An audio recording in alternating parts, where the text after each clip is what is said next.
Dales Quails here tonight. Hey guys. We're going to talk about self-sufficiency and how awesome Dale is at it. And it makes a lot of people look bad because he does such a good job. Dale is goals. I'm so awesome that I'm on camera making homemade ravioli from scratch for you guys. That's how awesome I am. But yeah, I don't really have any announcements too much tonight. Soon. I have one. Yeah. Spit it out. I'm sorry. My egg trays are up on our website to purchase. The 15 count and the 30 counts are on the website. So you can get those there. I had a couple orders already come in and shipped out. Yeah, we've sent some custom ones out to some folks. So I'm really excited about being able to customize them within reason. But we sent some to a friend customized, and it's kind of cool to design. So. Yep, and we have an order for some custom ones too coming up that I'm working on. So yeah. If anyone needs some duck egg ones, man, they work really good. My wife loves the fact that our counters are open and not full of duck eggs now. Yeah, I've been working with Dale on designing a duck egg. Do you want to grab one so they can see them? Size one. I'm just waiting for duck eggs from Mr. Dale to finalize my design. You think Zach's jumbo eggs sell out quick? You should see my house every morning out in the yard when my duck eggs come out. But yeah, that's the only announcement I have. I don't know what else. Did you have anything else or no? Well, yes and no. It's a half announcement, I guess. For what? Well, we have something fun coming up, so stay tuned. Oh. But we can't tell you what it is, and we don't really know when it's going to happen. That's not very nice. It's a half announcement. I'm really excited. It's hard to keep secrets, okay? So there's stuff in the works, and it's exciting, and I'm excited to tell you guys. So Dale's making homemade cheeseburger raviolis out of duck eggs. Duck eggs and flour. So how many chicken eggs to a duck egg?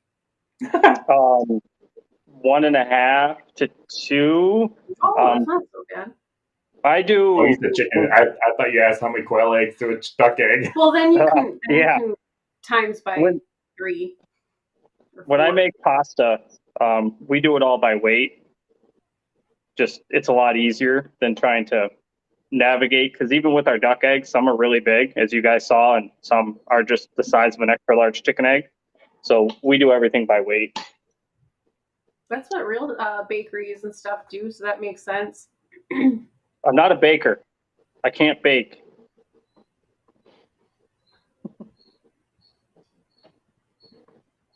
I'm just loving just watching you knead your dough. Sorry, guys. It's the last one. It's the last one. I used to make pasta at a restaurant I worked at when I was in high school, and that was always really fun. But we'll get rolling into the comments. I'm not going to get rolling. Oh, no? Dale can talk about himself. I was going to thank Verna. Okay, thank you, Verna. Verna's our moderator. Verna's our moderator. Ed got Bates on there as well. Not that Verna ever needs help, but if she ever needs to run off somewhere, he's got her back. Otherwise, yeah, Dale, if you want to kind of talk to us about your awesome self-sufficiency and your, kind of go over that type of stuff. Well, it's not awesome. Okay. Just an average Joe, dumb enough to do everything on their own. We do a lot of classes in the house for our community. The biggest hurdle I have, I hear and get back from people is, well, how do you provide everything? Well, to me, that's not what self-sufficiency is. To us, self-sufficiency is, how do we find ways to do things on our own? How do we barter, grow? We only have an acre. 0.96, so not even a full acre of land. So we can't grow grains, we can't have livestock, anything like that. So we just barter. I traded 70 ducks for half a cow. So that's our beef for a year, 3/4 of a year. And it cost me 70 ducks. We'll do the same thing with pigs. We'll trade, 25 ducks for a pig, 40 ducks maybe. I'm working on that deal. But it's just self-sufficiency is not you provide everything yourself. We're on the grid. We live in the middle of a town. I have many restrictions that I work with, will use. Yeah, we'll say I work with them. That's pretty what we do. We work around them, through them, and we follow most of them. Our community likes us, and that's what we want. We try to help out in the community. This year for Thanksgiving, we did an open house Thanksgiving. We had about 30 families here, which was awesome, kind of coming and going. A lot of the people that were here were people who we worked with through the last couple of years and teaching them how to grow, how to raise animals, how to do things like make egg and flour pasta. So it was really neat to see everyone come together, which helps us get by some of the regulations we deal with. So, key takeaway from anything you guys learn in the self-sufficiency world is community. Start and build a community and don't stop building it. The more neighbors you have that like you, the much easier your life is, especially if you live in a small town like we do. Our house is in the dead center, so when we have our turkeys through the spring and summer, everyone hears them, and it's supposed to have turkeys here. We had no complaints. We have up to 72 adult ducks running around. Right now, I'm down to 12 that are outside, so I'm happy with that number. But we get away with all that because we have a good community, and we try to let the community know we're here for them. They help us out. We moved in, and so now we try to help them out. It's the scratch each other's back thing. Sorry, one of my raviolis is coming apart. Can't have that. I forgot to mention in our beginning of our live too that we have a giveaway tonight. Dale is generous enough to give away a 1-tier Dales Quails cage. Ooh. I am. Just because you guys are dealing with me making raviolis. Well, we're going to make you pick the winner then. Yeah, I didn't mean to interrupt you anyways, but... Oh, you're good. I don't like to talk. I do better with questions just because... You do better with questions? I ramble. I could talk for years on homesteading and self-sufficiency. It's something I'm extremely passionate about, and I could seriously just talk and talk and talk. So it's better if you or someone guides me. You talk about community, and just lost. Sorry. What other things have you done for the community? You did your Thanksgiving dinner, and you worked with the community with. I forgot what else you said, but sorry. But yeah, can you go into detail more on that? It started with the community garden. That's really what opened my eyes. I was still working corporate job. I was salaried manager at a grocery store for years and years and years. Great job. I liked it. It was super easy. And they had an opening for the community garden. And so I just kind of went by and checked it out, and it was pretty rough. It wasn't rough because people didn't know what they were doing. It was rough because no one had the time to put into it. Gardens, you get out what you put in. Gardens are not like incubating eggs. You don't set and forget. You have to put a lot of time into a garden, or at least the more time you put into it, the more out you're going to get.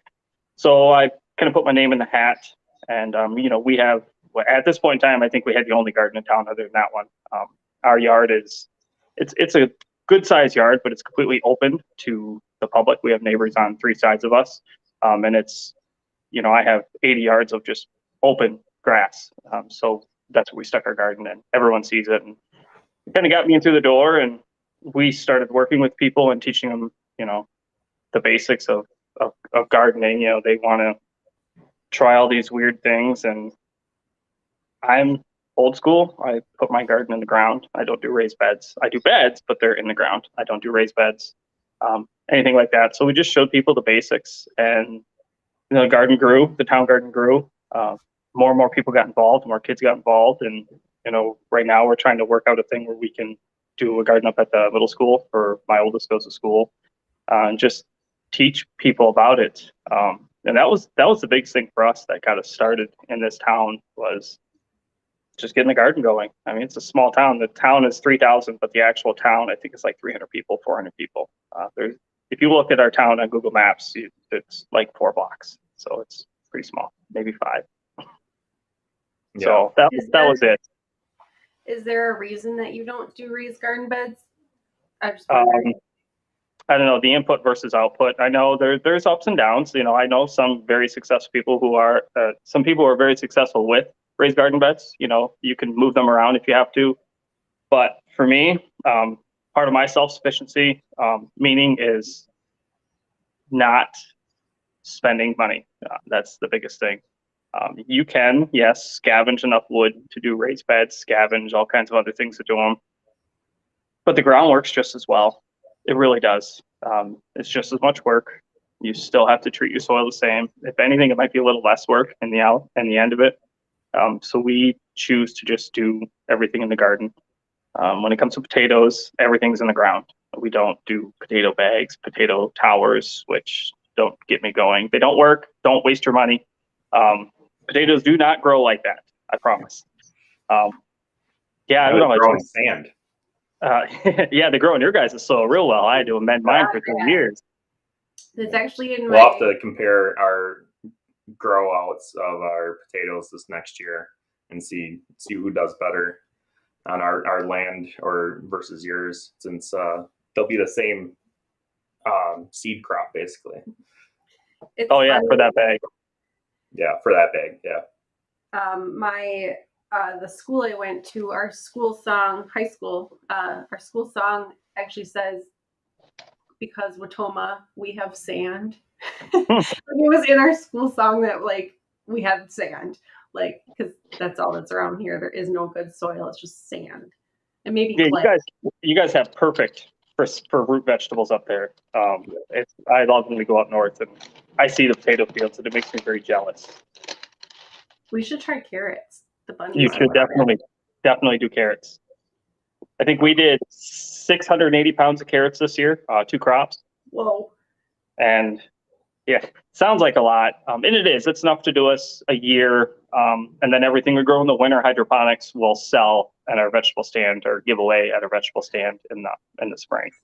So we try to grow enough in the spring and the summer to feed us until the next harvest, and then save our winter hydro for our spring sales. I say, you mentioned your hydroponics. I mean, you can kind of talk about that a little bit too, and then you can just talk about that. Oh, I'm old school when it comes to hydroponics. So we do cracky method. I've done NFT. I've done Dutch buckets. We do some Dutch bucket just to start certain seedlings. I find that system works good for starting mass amounts. But we don't go extravagant. I literally buy buckets by the half pallet from Uline once or twice every couple of years for maple syrup and hydroponics, and then the birds.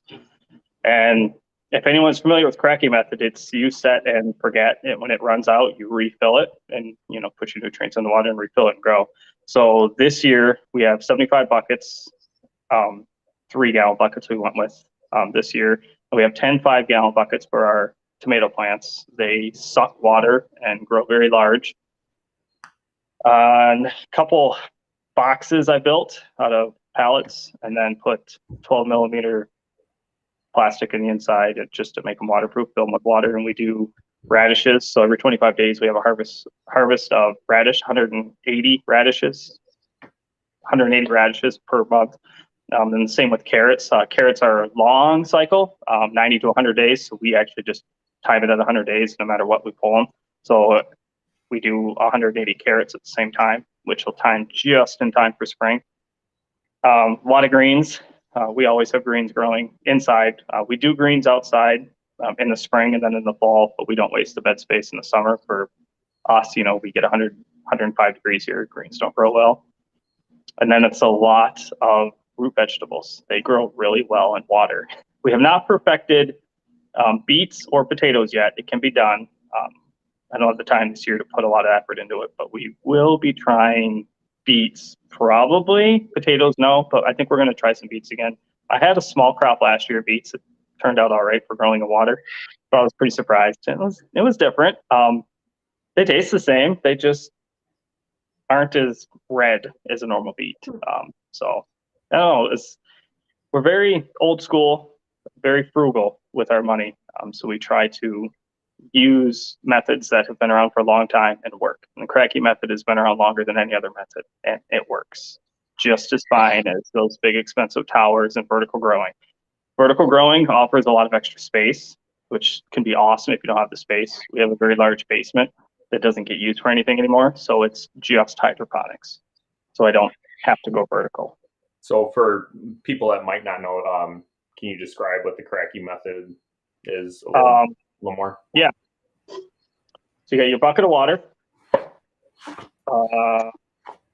You got a lid, and your plant goes on the top.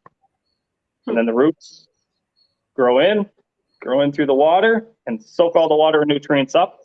When it's empty, you remix your mixture to whatever you're growing and refill it. Roots naturally grow air roots. They're called air roots. You submerge a plant completely in water and it's going to grow roots that come out of water. Those are air roots. They don't necessarily need to have dirt, and they don't have to have extra oxygen in the water. People talk about using aerators. The plants have to have oxygen. Plants will naturally produce their own through their air roots, which is what makes the cracky method so easy. You just put it in, and like tomatoes, we check every 4 or 5 days because they suck so much water. But some of our crops, like our beets, I will refill the beet container maybe twice all winter, and we'll get 4 harvests out of it without having to refill it. Same with carrots. They don't really suck that much water. Greens, same thing. They don't really suck a lot of water when you're using large amounts. You might have to refill it once, but generally it's not bad. It's super simple. The plant just sits in water and grows. Do you use a grow light or like a grow tent? We don't use tents. So we use full spectrum LED lights. I had a really good opportunity last winter to buy 100 4-foot lights for $1 a piece. I worked out a deal with someone, so I jumped on it. We weren't sure how they were going to work, but they worked amazing. Now I've actually transferred some to the bird shed or the bird room now. The garage, we changed almost all of the lights in the house over to them in the rooms that I can put 4-foot bulbs in. So it worked really good. I think you can buy packs of 6 or 8 normally for $100 on Amazon, and they do work really well. Wow. That's cool. It's all about finding those deals. Oh, yeah. Yeah, constantly look out for deals. Yes, and being frugal helps. I mean, I just get used to it. When I see something I want, I kind of look around and keep my eye open. One thing my wife has taught me is to not just, what do they call that? You know, when you see something, buy it. Impulsive. That was me. Yeah, compulsive. That was me for many years. I saw something, I bought it. I didn't care the price. I didn't care any of that. And now that we run the business from home, I can't do that. I can't spend money like I was spending it before. Which turns out you don't need to spend a lot of money if you do all this. Like you don't. We live very cheap. I mean, our food bill is like $80 to $100 a month for a family of 4. That covers diapers. That's our biggest expense right now is diapers. We will not do cloth. Sorry, I have enough money to buy diapers. I'm buying diapers. Not up for cloth. But it's a lot of discipline every day. I mean, you know, you call me and I'm always out doing something. Even right now, I'm like trying to prep supper. Every minute of every day is booked. Vacations are tough, but it's worth it. It really is. Just to be home with your family and to eat, 80 to 90%. Summertime, 90%, wintertime, 80% of what we eat is stuff we provided. You probably don't need vacations as often because you're happy though too. Like a lot of times you need a vacation from work because you need a break from work, right? But you're already at home. So I know it is work though. So I'm very happy and we're very fulfilled, but we still like our vacations up north. Yeah. Up there north. Up past you guys a little bit. Sorry, that's north for me. Yeah, up past Highway 8. Yeah, no. Anago, White Lake. That's north for us. Sorry. Yeah. Well, that's north of Highway 10. Yeah. So that's mid north. Still up north. Yeah, that's Kind of. We're north of Highway 10, so By like a mile. anyway. Yeah. So I suppose people are probably wondering, with your self-sufficiency, what about your quail and what got you into quail, and how do you start your business, and how's it been going for you? Town regulations got me into quail. So that's a good thing. Hold on one second, guys. So that is a win for the regulations. I think here we're only allowed to have 4 chickens. You're allowed to have 4 hens. I don't know anyone with a family of 4 who thinks 4 hens can supply them even with enough eggs. It's not enough. Our baby eats 3 eggs a day regardless. So that leaves 1 egg for the rest of us, which is not going to cut it. So we looked into a couple options, and then I stumbled on quail. I've never had Coturnix quail. I mean, I've hunted quail, but not Coturnix. Just kind of joined in some of the groups, newbie quail lovers, Coturnix corner, and just watched for a while, read, did research. Then we dove in and got some birds and realized that everything I researched didn't come true. That's not at all how it went. We bought birds off Southwest, so we were super happy. And it felt like we waited 4 months to get eggs, and then felt like we waited forever to get meat. And when in all reality, it didn't. I guess doing the research, I expected a lot faster turnover, and it was just as fast as it said it was. It just seemed like it took forever. So I bought eggs, and I bought eggs, and I bought more eggs, and then I had to start building incubators because I bought all these eggs and I didn't have any incubators. So I learned how to build incubators real quick. It's a whole other tangent there, but it is doable. We got it down now.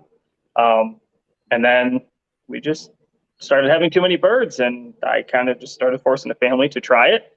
And then as we started eating more and more quail, we stopped buying chicken, and I couldn't tell you the last time we had chicken. And it's been a year, or it's been over a year since we've had chicken in this house. While we were raising and going through this, I wanted to find ways to pay the feed bill. To be honest with you guys, the Coturnix feed bill is not bad. I've raised a lot of animals in my life growing up on a farm. Feeding these birds is not bad at all. Yeah, it can seem like it, but if you sell a couple dozen eggs, you just bought feed for a couple weeks, depending on your bird count. So we had 200 birds pretty well coming through last winter. That was our stock for our eggs and our meat. And then started putting out ads, Craigslist, Facebook, and they took off right away. And then I started selling the meat. Nobody had any idea what meat was. None. And nobody around here, I'm in the middle of Madison, Chicago, and Milwaukee. Like an hour away, there was a major city, and nobody knew what quail was. So we started giving quail away, quail meat. We would go out to any egg orders, we would give it out. We started doing butchering classes to give it out, just to get it in people's mouths and in their homes, and it took off. People really, really like quail meat. So that's how we added the meat part to the business. And to be honest with you guys, we don't sell thousands of eggs at all. I sell 500 a week is a couple standing orders that I have equals about 500 eggs a week. So we don't have that market, or we're not, known for hatching eggs, which is fine. Our business plan involved that. And then I met you guys, and I met Zach, and I met all these other companies that sell a lot of eggs. So I found cages. Yeah, the market had no wooden cages. So put some of those skills that I gathered over the last 30 years of my life, 35 years, and came up with what you guys all see now are my cages. Yay. And brooders. The brooders, yes. It was just a gap. I saw Hatching Time, which is who we were going to go with when we first got into quail. I built my first few cages myself, and then I really wanted something more efficient, and I was still working full time, and then I didn't want to take the time to design something, to build something. So we looked at Hatching Time. I had heard of Wynola Ranch, but not as much as Hatching Time. I don't know. I guess the idea and the look at Hatching Time cages just impressed me. And then I saw the price tag and said, no, we're doing this to save money. So not knocking them. Okay, guys, don't take this as a knock. That was why we didn't. And then I saw people wanting different than what was out there. So I built a couple small cages, and I think we sold our first one January 19th, put them out there with another group, and they took off. And the ball started rolling in that area. And I said, okay, well, there's a need for these. So we'll see what else we can build. At this time, we were still fully adjusting to me being home full time, the missus being home full time, kids. We had a brand new baby. Our baby's 60 months old, so this was still a baby, and it was scary. Still is. Anyone who wants to just dive into self-sufficiency, I know Kristin, you had talked about it. It's scary. It doesn't go away. Okay, note that it does not go away. Great.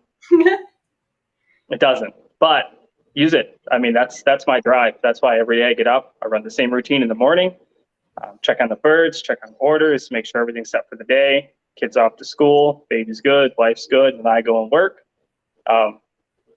She works part-time, so she leaves at 4 in the afternoon, and then I'm on daddy duty for a couple hours, which I love. It's my break. That's my vacation. She gets home at 8. She eats, we talk, catch up, she goes to bed, and I go back to work.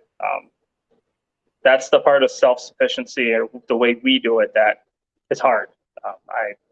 Every minute of every day is taken. The wife's not with the baby or doing something with the baby, she's food prep. She's helping cook quail, making eggs, something. We always have our dehydrators going, our drying racks are always full. We try to always be doing something, and it's tiring, but it's fulfilling. This is our life. We don't spend a lot of money, but it takes a lot of time to not spend money. I can see why we are, a country that consumes and spends so much money. It's just so much easier to go to the store and buy groceries and cook something. I mean, I spent almost an hour and a half tonight prepping 2 suppers for tonight. Yeah, like I think Zach says it all the time. It's a lifestyle. It is. And it truly is. And I feel like it's important, though, to discuss the good, the bad, and the ugly. Be realistic. But I think that we need to get the word out there and get more people into it, because I feel like it's a dying art. Like it does take something special to do that. So I'm glad you're very successful. So I'm happy for you. We call this, we call it homesteading. I grew up very poor, very, very poor. This was the way of life. This is how most people lived. And I'm only 35 years old. That's not that long ago. This is how everyone lived. Everyone had gardens, or the majority of people had gardens. People knew how to prep food from home. They knew how to buy in bulk, barter. And it just poof, it went away. And now we call it homesteading. I mean, I don't know, for me, this is just living. We had a very good life, and we still do. I don't knock having a normal job, but this is way more fulfilling. It really is. Can I just stop what I'm doing? Can I stop building cages and keep going and doing something else that I want to do? Can I go fishing 7 days a week? No, I'd love to. I can't. That's what I thought it was going to be, honestly, when I started the business. I said, well, geez, I can work a couple days a week and I can go fishing, and, it's hunting season. So I was like, man, I'll be out every day for hunting next year. No, because, when it comes to gardening and animals, you're on a time. Our ducks, we have 49 days from duck hatch. Duck hatches, it has to be processed in 49 days as the magic number. So if a duck hatches a couple days late, even though I just processed on Monday, I have to make time to process that duck in a couple days. So tonight I have to go out and process 2 ducks because they hatched 2 days after the other ones. So there is, I wouldn't say bad, but there is some realistic things that I think people who want to dive into this need to know. It is a lifestyle. You don't have to dive in completely. Growing a small garden is huge. I read an article 6-7 months ago of someone in some type of gardening some big wig person, and I don't agree with a lot of what he had to say. But he's like, I approve that if every household grew one plant, the world's pollution would significantly drop in 3 years, and in 10 years would almost be gone. And he kind of broke down how much pollution goes into getting groceries to a store through the whole process. And it's mind blowing how much transportation and how much pollution and how much waste is caused by that. And if we all grew one thing, it would be a lot easier. So it's just something that we ride on. We always want to try to grow one more thing. You know, this year we're going to do eggplant. I've never had eggplant in my life, but I hear they grow really well and they're really good for you. So I made beds specifically for eggplant this year, and we're going to try it. Well, you think we should get into some of the questions here, and I'll show them up. We'll just start with some of the people getting in. We have Verna says, hi, everyone. She says, I'm excited, Zach. I don't. Well, you missed. So there's some that you can't. Did I miss? There. Oh. Right. So, and there might even be some before we logged on. Yeah. That we didn't. So Kristin has one that says, from Zach, says, hello, everyone who is excited. That's a lot of exclamations and question marks. James says, hey, Zach, is it not quite excited, a little under the weather here in Maryland? Oh, well, welcome. I hope you start feeling better soon. And then I have the one for Verna, says, I'm excited. And then Verna says she's out of breath, but excited, LOL. We have Victoria here from Maryland. Good evening. Thanks for joining.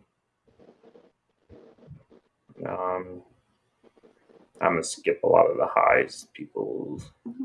Hi, guys. I'll just cover them all. Sorry. There's a lot of people. I mean, yeah, read through them. Well, I like this part. Oh, sorry. I mean, well, they're saying hi to other people. They're not saying. Oh, well, that's fine. But Ed said hi. Hi, Ed. But he didn't say hi to everybody else. Hi. Ed said hi to Zach and Verna. Victoria said hi, Verna.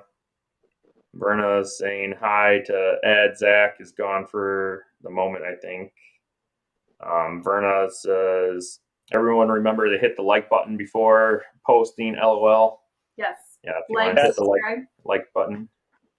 Did everybody see our video today?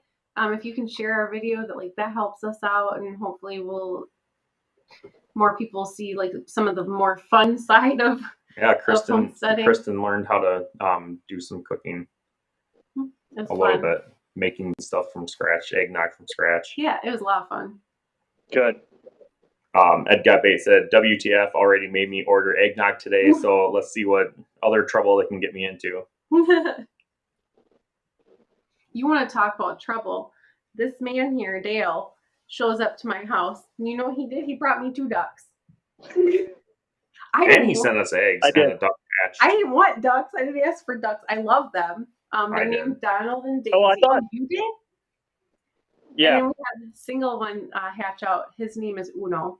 Yeah. And I forgot your buttons, but you can have all the buttons now. I think we're going to get rid of buttons for the year. You can take them all. He also said he might have a brooder for us. A really good deal. Yeah, I get rid of a brooder too. That's cool. So the new quail room needs to be rearranged, and we're readdressing. I think I'm spread out a little too thin in some areas, so I think I'm going to tighten the loop on some things, and buttons are going to go. I feel that. Joan is here from Southern Arizona. Hi. Good evening. Ed Gutbait says, and congratulations, WTF, for hitting 500 sub mark. Thank you. Verna says, now to get 500 more before the first of the year. I wish. If you guys could make that happen by sharing our videos and liking them. That'd be amazing. I would lose my mind. Share them to friends and family. That's how it gets done. Jesse Mills is here. Says, good evening. Good evening, everyone. Let's all get the likes in.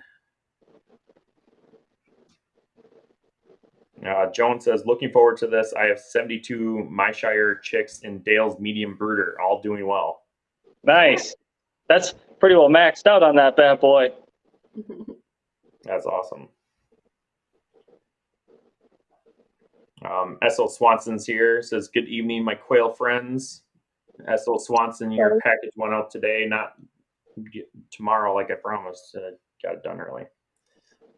They're better than me at that. Hey, I under promise and over deliver. I don't even promise on the eggs anymore. Sorry. I'll get you a blue shirt. You know that?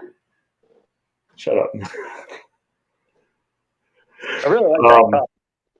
You want that cup? I can get you one. I know where to get one. We just watched the Griswolds last night. It was not. They definitely marked it up. It's ridiculous. I think we got this one on clearance though.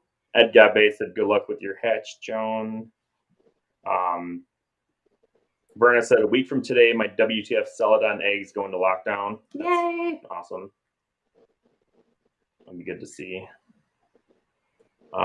Michelle says, ordered my brooder from Dale, just waiting for the ship date so I can order eggs from Zach. Sorry, guys. You're doing it the right way. You're getting prepared before Public announcement. We are almost 3 weeks behind on orders. We're getting absolutely slammed. It's awesome. Thank you, guys. Thanks, everyone, for the feedback, for the reviews, for sharing it. But yeah, I'm getting killed, and it's just me. I build on my own. I have tried to hire people for the weekends, but I don't know. I can't do it. So they're not. I'm very finicky when it comes to the kits. So I am a little bit behind. Sorry. Good things take time. Yeah, that's what we'll go with.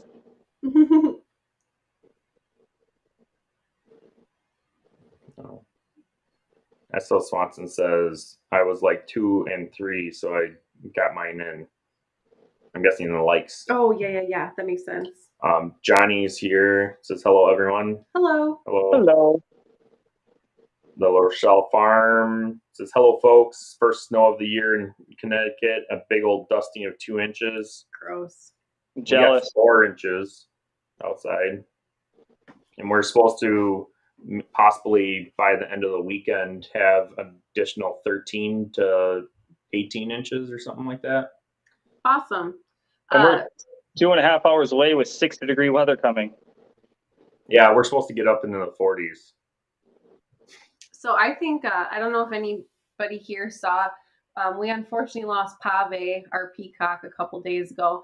And I think it's actually a lot to do with how it got so cold so fast here. And I don't think, because he was a juvenile, he's only like 6 months old, he was fully feathered, but I think like he hadn't been through a winter yet. And it just went like a straight extreme winter. So it was like 40, 50 during the day and 10 at night or 5 at night.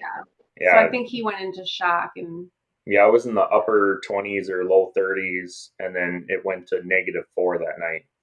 And it was very windy, and we had windbreaks up and everything on his cage that we built, and a perch and everything for him. But yeah, it just wasn't enough, unfortunately. Let's see here. S.L. Swanson said, I broke down and ordered one today too. I felt so much pressure to have a non-plastic brooder. Thank you. I saw it come in. Actually, I think your notification's still up on my phone. How do you recommend cleaning your brooders? Because I know like the ones we built, even the sides? No. So you can scrape them or spray them off. As long as you put the right side out, like the shiny side facing inside of the brooder, it's pressed hardwood, so it's not going to soak up wood unless it's in standing water for a considerable amount of time. We've had some sitting outside. This is going on almost 2 years now. They've been sitting outside, and they're a little warped, but they're still good to go. So do you finish them? Kind of a test. Do you like finish them to like weatherproof them, or? I don't know. So we use kiln dried pine for everything. Unless it's like literally in water, it's not going to take water on. We've used this wood for our outside stuff for many, many years, and it's still my tomato cages are built out of this wood, and I'm going on 5 years with them, and I've never had to replace anything. That's awesome. I didn't know that. Did you know? You probably did. I didn't know that was a thing. That's awesome. So it really has a lot to do with the material you use, that they're like weather resistant long term. Yeah. I mean, if you finish wood, it's going to last longer. So I know some people have sent me pictures of their kits that they finished and they look really nice. It's just that extra step. Mm-hmm. Yeah. We'll have to paint ours. Yeah. Well, I was asking too, because like the brooders we built, we use that PDF or whatever. Or MDF? Yeah, whatever. PDF. PDF. We didn't use MDF either. We just used plywood. But it and then we painted it, but the poop still kind of like gets in the little cracks of all the like little wood pieces, and it drives me nuts. Yeah. Whatever. We just have to get more brooders. I mean, I know where you can get some. Yeah. I know a guy. It might be next year before we get one. Yeah. Don't say that. Unfortunately. I'm hoping to be called out pretty soon. Wow. That was. Well, I'm not saying I don't. Next year if we ordered one from him, I don't expect him to put us ahead of everybody else. So. Next year is. No, you're going at the end of the line. Yeah, it'll be at the end of the line, and it'll be at the end of the line for a while. Well, after that comment, I don't blame him. Jeez Louise. I didn't mean it as like. I know, but it's funny. Whatever. He knows we're good. It's fine. Yeah. Anyways, Jasmine Bass is here. It says, hello, I am pumped to hear about Dale's talk of all the self-sufficient stuff. I read that as like, hi, Jasmine. Hello. Witch Doctor's here says, hello, everybody. Hi. Hello, Witch Doctor. And then S.L. Swanson said, ravioli. No one said we'd be fed. Yeah, I wish. I mean, our door is always open, so if anyone needs food, you just come on over here to Genoa City, Wisconsin. We'll feed you. It's a long trip for me. We'll feed you some real food. Although I need to come visit soon. Yeah. Anyways. Yeah, I want to see your setup. I have something. And bring a trailer. Bring a trailer? Yeah. Oh God, that's a lot of buttons that I can fit in a trailer, and ducks. Little Rochelle Farm says, what is this, pasta night or something? Could be. Yeah, we're on a pasta kick. We have a lot of quail eggs and stuff, so, and flour. We buy flour in bulk. So yeah, Dale trying to cycle through it. Dale messaged me about some flour the other day, and he's like, oh, I'm going to be making pasta. I'm like, yeah. I said, you can make some fry bread or whatever, too. And then I saw his post in the one quail group. I think it was the kitchen one. I think. The kitchen, yeah, with the churros or whatever. Yeah, those are good. So good. Those are amazing, by the way. I'm definitely doing those more. Yeah, they look good.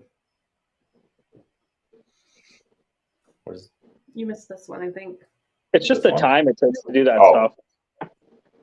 Sorry. Yeah, PJ's Family Farm says hi all. Welcome. Hello. I answered this one when Verna said it because I saw it come in and says, what's Dale working on? He working on pasta. Ed Got Bait said, let me get my spoon and I'll be right over. No. Cheeseburger stuffed ravioli, guys. It was amazing. It sounds good. Jasmine says, I'm going to be mainly listening for a while because I have 20 butchered quail to clean up. It's awesome. Sounds like that's fun. What the kiddos are for.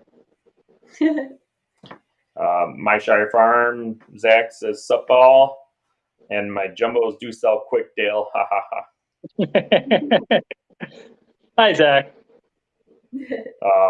Rynick Poultry and Aviary says, hello, everyone from North Carolina. Hello. Verna said, oh, yuck, cheeseburger. You should do some quail stuffed ravioli, Dale. I have to process some more. Ed Got Bait says, I was born in Maine, don't want to see snow, LOL. I lived in Maine for Maine and Canada for 14 years. Back and forth. Rynick Poultry says, got my Christmas eggs today. Riker is excited about the Celadon eggs too, so I already lost those. Oh no. Yes, anybody, I'm going to message everybody after this. If you were doing the Christmas hatch along, Yeah, I checked the tracking. Some people got their eggs yesterday, and a lot of people were supposed to be getting them today. Yeah, so. I know Jasmine said hers still didn't come today, so I'm kind of bummed and irritated with USPS, but they're very busy, so I get it. It's still a fantastic idea, by the way. I think that's brilliant. I think that was a very brilliant and nice community building thing to do. Yeah, I wish I didn't realize it was going to be as popular as it was, and I hope next year we can maybe have the capacity to do more. Yeah, I said we sent out as many as that we were able to, and eggs were all fresh and everything, so it was exciting. I had fun doing it. Yeah, me too. I had fun packing up all the eggs and bringing them to the post office, and the kids enjoyed carrying the boxes with me. So the whole back seat of the pickup truck was full. Yeah, I was going to post a picture about that in the one Quail group. Profit. Yeah, because I took a picture. I didn't post. I forgot about it. Oh, okay. So there's newbie quail lovers on Facebook, which is excellent for newbies as well as veterans of quail. And then there's a Quail for Profit group, which we're admins of, and I just realized I didn't do my welcome post this week, so I suck. #retail. So I will do that tonight as well. I feel that. Yeah, you didn't do yours either. We didn't do our homework. We'll turn it in late. So we're part of that. And then there's a Quail in the Kitchen group. There's the self-sufficient Quail group. Jasmine runs that one. That one I'm really digging right now. There's Quail Call. Oh yeah, Quail Call for past the newbies. Quail in the Kitchen. Did you say that? I think I said that one. That one is Verna and Brooke.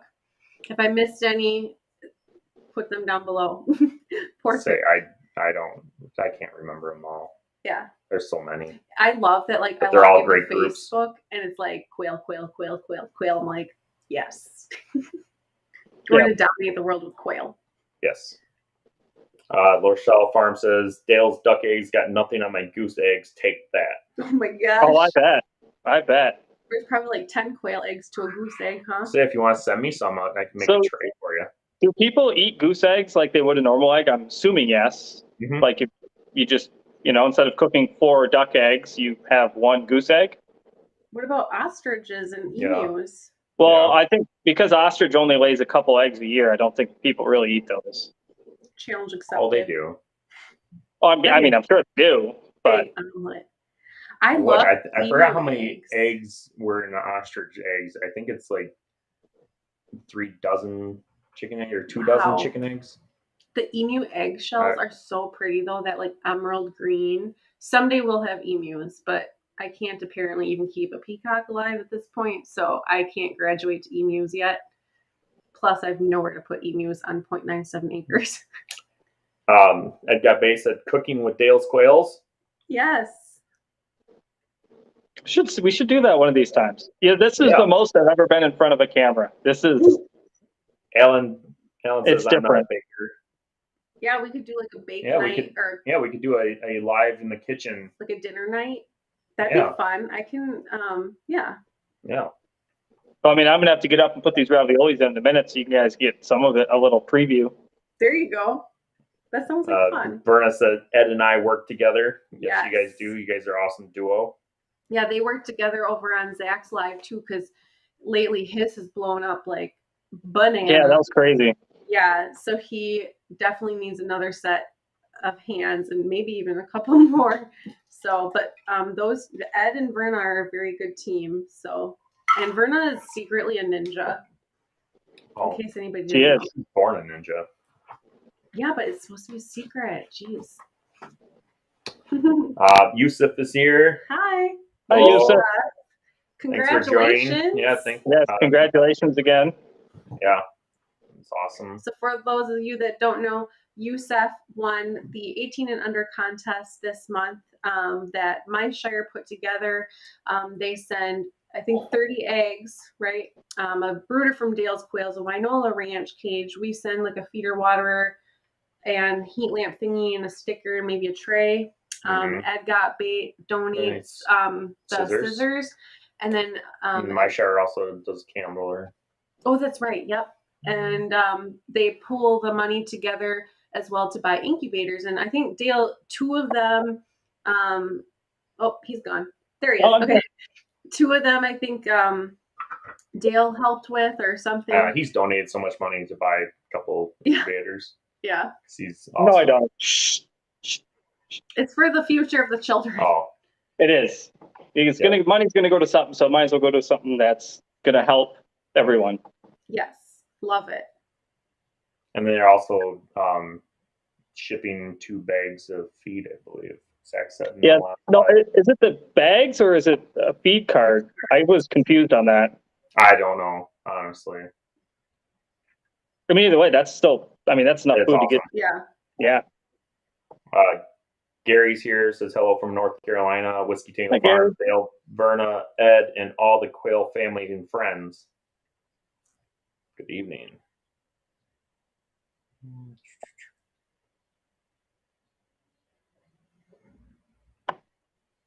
Ed Gabate said, "Amen, Dale." I wonder what part that was too. Yeah. What I do? What I break? I don't know, but Jasmine is like freaking out too here. Well, not freaking out, like. Oh, Jasmine says, "Preach, Dale. Community is key to self-sufficiency." Guys, it really is. It makes life so much better. Like our quail community, when I first got involved in the community, I would brag to the wife all the time. Like, you know how nice it is to be in these communities where politics and hatred just isn't there. Like, we don't have these issues. Yeah, it's an actual community. It's really nice. You know, I followed some horse communities, and those people are brutal. If you want to see some drama, go join a horse page. Okay. So it's really nice. I mean, our quail community is fantastic. It's definitely the most friendly and willing to help community I've ever found in anything that I've been involved in. I say I would second that. I mean, that's the quail community has been the most friendliest out of any of the groups I've ever joined on Facebook or even talked to people. Mm-hmm. Even, you know, like years ago when I was more involved in the 3D printing groups, those were like people would try to help everybody, but then there's always a few people that were like, no, everybody's wrong. You need to do it my way. Yep. And you don't have that really in the quail community. Yeah, because even like I'm part of a lot of chicken pages and like especially silkies, they tend to be really competitive and like show snobby type kind of people, I guess. And people get pretty ugly sometimes. So yeah, for the most part, the quail community, like I've made some like actual friends, like, so it's pretty cool. And you meet family members too, apparently. Apparently, yeah. Apparently. On accident, family reunion. But I think that's a big reason of why we stayed with Quail, is the support that we got. I mean, because I've shipped out cages and totally screwed up. I've shipped out cages that didn't go together, Verna. I've shipped out things that have been broken, and I've never had anyone mad. It's really nice. I mean, it's just a really good community. It's a good thing to be involved in, one way or the other. Yep. Sunset Hosta Farms has just subscribed. Well, thank you. Thank you. Jasmine said, "That's incredible, Dale. You're just incredible." Mm-hmm. Guys, my head is only so big. Okay, I can only fit so much in. Witch Doctor said, "We hatched out our celadons." Woo! Awesome. That's awesome. I saw the little birthday video. I loved it. Ed Gabate said, "So now I want pasta. Dang you people." Sorry, Ed. Look, Ed, get some quail eggs and some flour, and I can walk you through right now how to make your own pasta without anything else. No machines, no nothing. Just eggs and flour. And maybe a fork. Do you use a fork to like... So I did for the raviolis tonight, but normally I don't. I mean, I've got my pasta maker right next to me. The thing gets a lot of use. So like when you mix the eggs and the flour, you just use your hands. You don't use a fork to like kind of. I just dive in. If you got to dive in anyway, so you might as well just dive in and get it over with. Oh, you used to make it. Well, I'd make like the flour pile, and then you make like a moat, and then I would break up the yolks, and then I would kind of like slowly take a fork and like scoop the flour in all around until it got like thick enough that it was like a dough, and then I would knead it. Oh, I just dive in. You probably aren't you awfully needy? Hardy har. Anyways, good actually. Yusuf says, is three quail for one chicken a good trade? 3 to 4, I would think, for eggs. Yeah. I think he's talking about the bird, live bird. Yeah. Well, nutrition wise, no, 2 quails all you need. So is it a good trade? I think he means like a barter. Yeah, like a good barter. He make a good deal? No, if you're getting a chicken, it's not a good deal. You don't want chicken. Get rid of the chicken. I think you did good. PJ's Family Farm says, Ed, go make it. Verna said, congrats to Witch Doctor. Johnny says, to help my quail videos. Did I miss something? I might have. Jesse said, my Christmas eggs are in the incubator. Yay. Awesome. I'm sure your daughter's going to be super excited. I thought that would be fun for, like, I picture kids waking up Christmas morning, and I hope, maybe this won't happen, but I hope that kids rush to the incubator instead of to the Christmas tree. Not going to happen. I know. I can dream, okay? But, like, I think sometimes, and, you know, there's a lot of memes about, you know, using your jet ski to go boat to boat to go Christmas shopping this year because everything's stuck on boats in the bays. Oh, speaking of what, I got a video sent to me today of a bunch of people raiding shipping containers in Chicago. Really? Oh my gosh. Well, but they're anyhow, TVs out of the shipping containers. People are complaining that is ruining Christmas. And my thought process is, if you really think that what's on those ships is what Christmas is about, you have a little self-reflection that you need to do. You got it. Yeah. So we did something they need, something they want, and something to read for the kids this year. That was what we did. Oh, I like that. That's a good idea. But I'm hoping that brings joy in a different way. And they can, I don't know. I know it's kind of like cheesy, but anywho, sorry. But you're not wrong. Yeah, Ed Gep8 said, I would say that'd be up to you, Yusuf, for your chicken deal. Zach says, Yusuf, why would you want chickens? Ha ha ha ha. Just kidding. That's what Dale said. Sorry, guys, I'm not a chicken fan. Anne is here, says, hello, everyone. Hello. I am. James has a question here. Says, do you specifically seek families who are food challenged in your town? We don't. We try to make it known that our doors are open. So we did a few posts. We put it on our main business page, and we did some posts in the local groups. But we had communicated a lot of this with people beforehand. So some of it was set up, like we knew certain families were going to come by anyway. But everyone just talked. It's a very small town. So, you know, when you see someone at the library or you see someone at the gas station, hey, you're going to go get some free food. And it wasn't meant to be to come out like, you know, just come and get food if you don't have food. It was more of let's build this community back up. So everyone kind of it was like a potluck in a sense. You know, everyone brought something and we had stuff, and it was just just a meet and greet, I guess. Awesome. You know, in a small town, everyone knows everyone without actually knowing anyone. So it was really neat. Right. It was awesome. We're definitely going to keep it going. I would prefer that over than serving food somewhere. I think it was more personable. You know, we made a lot of connections, and it was just a good time. It's awesome. Sunset Hostel Farm says, are there paid jobs at the community garden? No. I mean, you get paid in respect and appreciation and smiles. But, so when you grow something in the community garden, say vegetables, who gets the vegetables? Whoever. It's just like when we put our free vegetables up front. It's just fair for whoever. Yeah. You know, I think society as a whole is still decent. I think when people aren't watching you, you're going to do the right thing. It's when people are watching people that they don't do the right thing. So someone has to have faith that people are still good, and I'll be that someone. We haven't had any problems, so I've never had anything stolen. That's awesome. Dan asks, when you barter, or I guess he's not really asking, when you barter, if you both are happy, it's worth it. Mm-hmm. Agreed. You're right. It doesn't matter what the numbers are, as long as both parties are happy. That's a barter. That's because everybody has different needs. So maybe you value something more than they do, but if that's what you agree upon, I think that's the beauty of bartering. There's no green paper being exchanged. Like it's and there's no jealousy. There's no they got a better deal than me. It's not like that at all. Yep. Yusuf says, replying back to Zach, said, well, I want both, but it's very expensive to keep chickens. And then Zach replied, that is why the quail is the new chicken. Yes. There you go. Exactly why we do quail instead of chicken.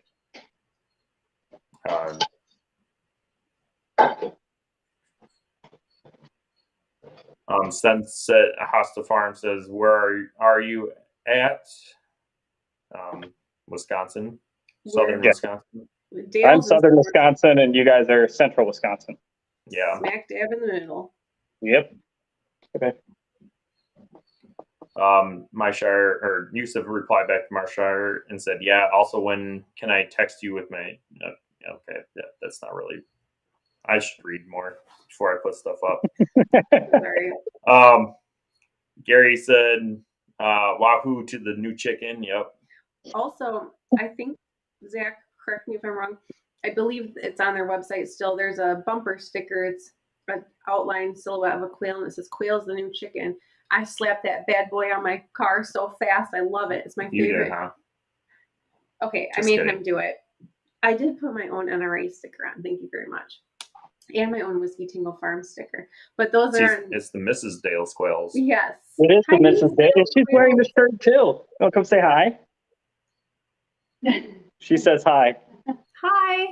Hi, I just got off work. Maria says, do you deworm your quails? Have you kept quails on the ground? We have bob whites on the ground on substrate. They're on about 6 inches of fresh wood chips. No deworming. If I had a problem, I would, but we haven't had an issue. They're not on dirt. They're in their aviary. That the one video I've ever done is up. They're in that. We just filled the ground with 6 inches of fresh wood chips, mulch, whatever you want to call it, from a local tree company, and threw half a dozen quails in there. And other than having to go in and change the ice every day, 2 or 3 times a day, they're good. Going good. James asked, how much ground do you have for your ducks/turkey? Do you fence them? And if not, how do you keep them from roaming? That's a good question. So I did free-range our ducks. And that's, I think, what got me in trouble. If anyone has seen the post, they understand what I'm speaking of with that. I think people were jealous that I had ducks that could free range in my yard and never leave my yard. They were really well behaved. When I called for them, they would come back to me. Not to me, but to the yard. They knew where they were allowed and where they weren't allowed. So we have since kept them in the run. The run is 32 feet. So we do, because we have such a small property, everything of ours is kind of blocked off. So we have runs that are 32 feet by 10 feet with a coop on the back end on one side, and then it's a full run. So the turkeys will get one, and the ducks, we put sets of 12 ducks in per run, 10 ducks, 2 drakes. So now they're in that space. I hate it because they were awesome free rangers. I never had any problems with them. Now that I have to keep them in their run, it bothers me a little bit. So we're looking at options to get them out. But the turkeys, we don't free range the turkeys because they're dumb. They're just not smart animals. Our turkeys were not very smart. They get very large and very loud. They didn't like the neighborhood kids when they came over for, we're the petting zoo. So when the neighborhood kids come over, my Tom would get angry. So we just keep them. They're in their same size pen. The turkey pen does have 6 foot tall fence, just chicken wire. And then the ducks is 3 foot tall chicken wire. With no predator issues, we hunt, trap on our own property and my neighbor's property behind me. So we don't have any predator issues.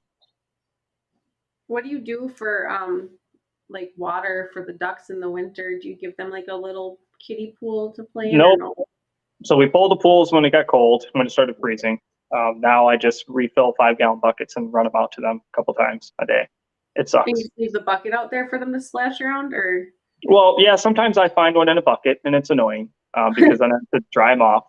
But usually they don't. They just drink out of it. Ducks don't need water. They just need to get their nares and their eyes in water. That's it. They don't actually need water.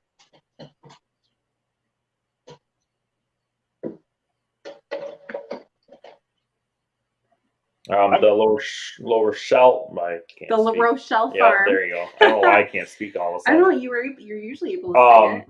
It said yes, very interested in hydro. So they what's that? Hydro. I'm still here, guys. Sorry. Horrible timing. I know. Yeah, I know. I could have just sat and waited, and I could have just talked to myself. I'm just. I don't mean it to be mean. I was just like. I know. You're good. I'm just trying to get life summer. You were supposed to take us with you to see your food. He's probably thinking. Just kidding. I didn't know that. But anyways. So what about the hydro? They're very interested in the hydro. I'm guessing, thought your talk was very interesting. So I do want to try to do some videos on hydro if I ever get some downtime. But if anyone that knows me knows that I'm terrible at doing that stuff. Just ask Zach, Wendell Ranch, Brandon, you guys that are watching, as I'm not in front of the camera. Sorry. I'm absolutely terrible at videos. I'm terrible at documenting things. I'm terrible at pictures. I just do. Okay, that's what I do. I just do things. And it's hard, but I'm very bad at that stuff. But I will happily answer with pictures any questions anyone has. I do want to do a hydroponic video for the self-sufficiency part, just to show people how simple it really is. It is. How cheap it really is. And you can use anything. Yep. So, and 90% of what we eat grows hydroponically very well. We lost you again. Nope, I left the burner on. Verna asked, said, Dale, you need to make a video of growing those root veggies in water. I do. Good night, buddy. Kid number 2 went to bed. We do. I really want to try. You just remind me enough this winter, Brandon, and I might actually get to it.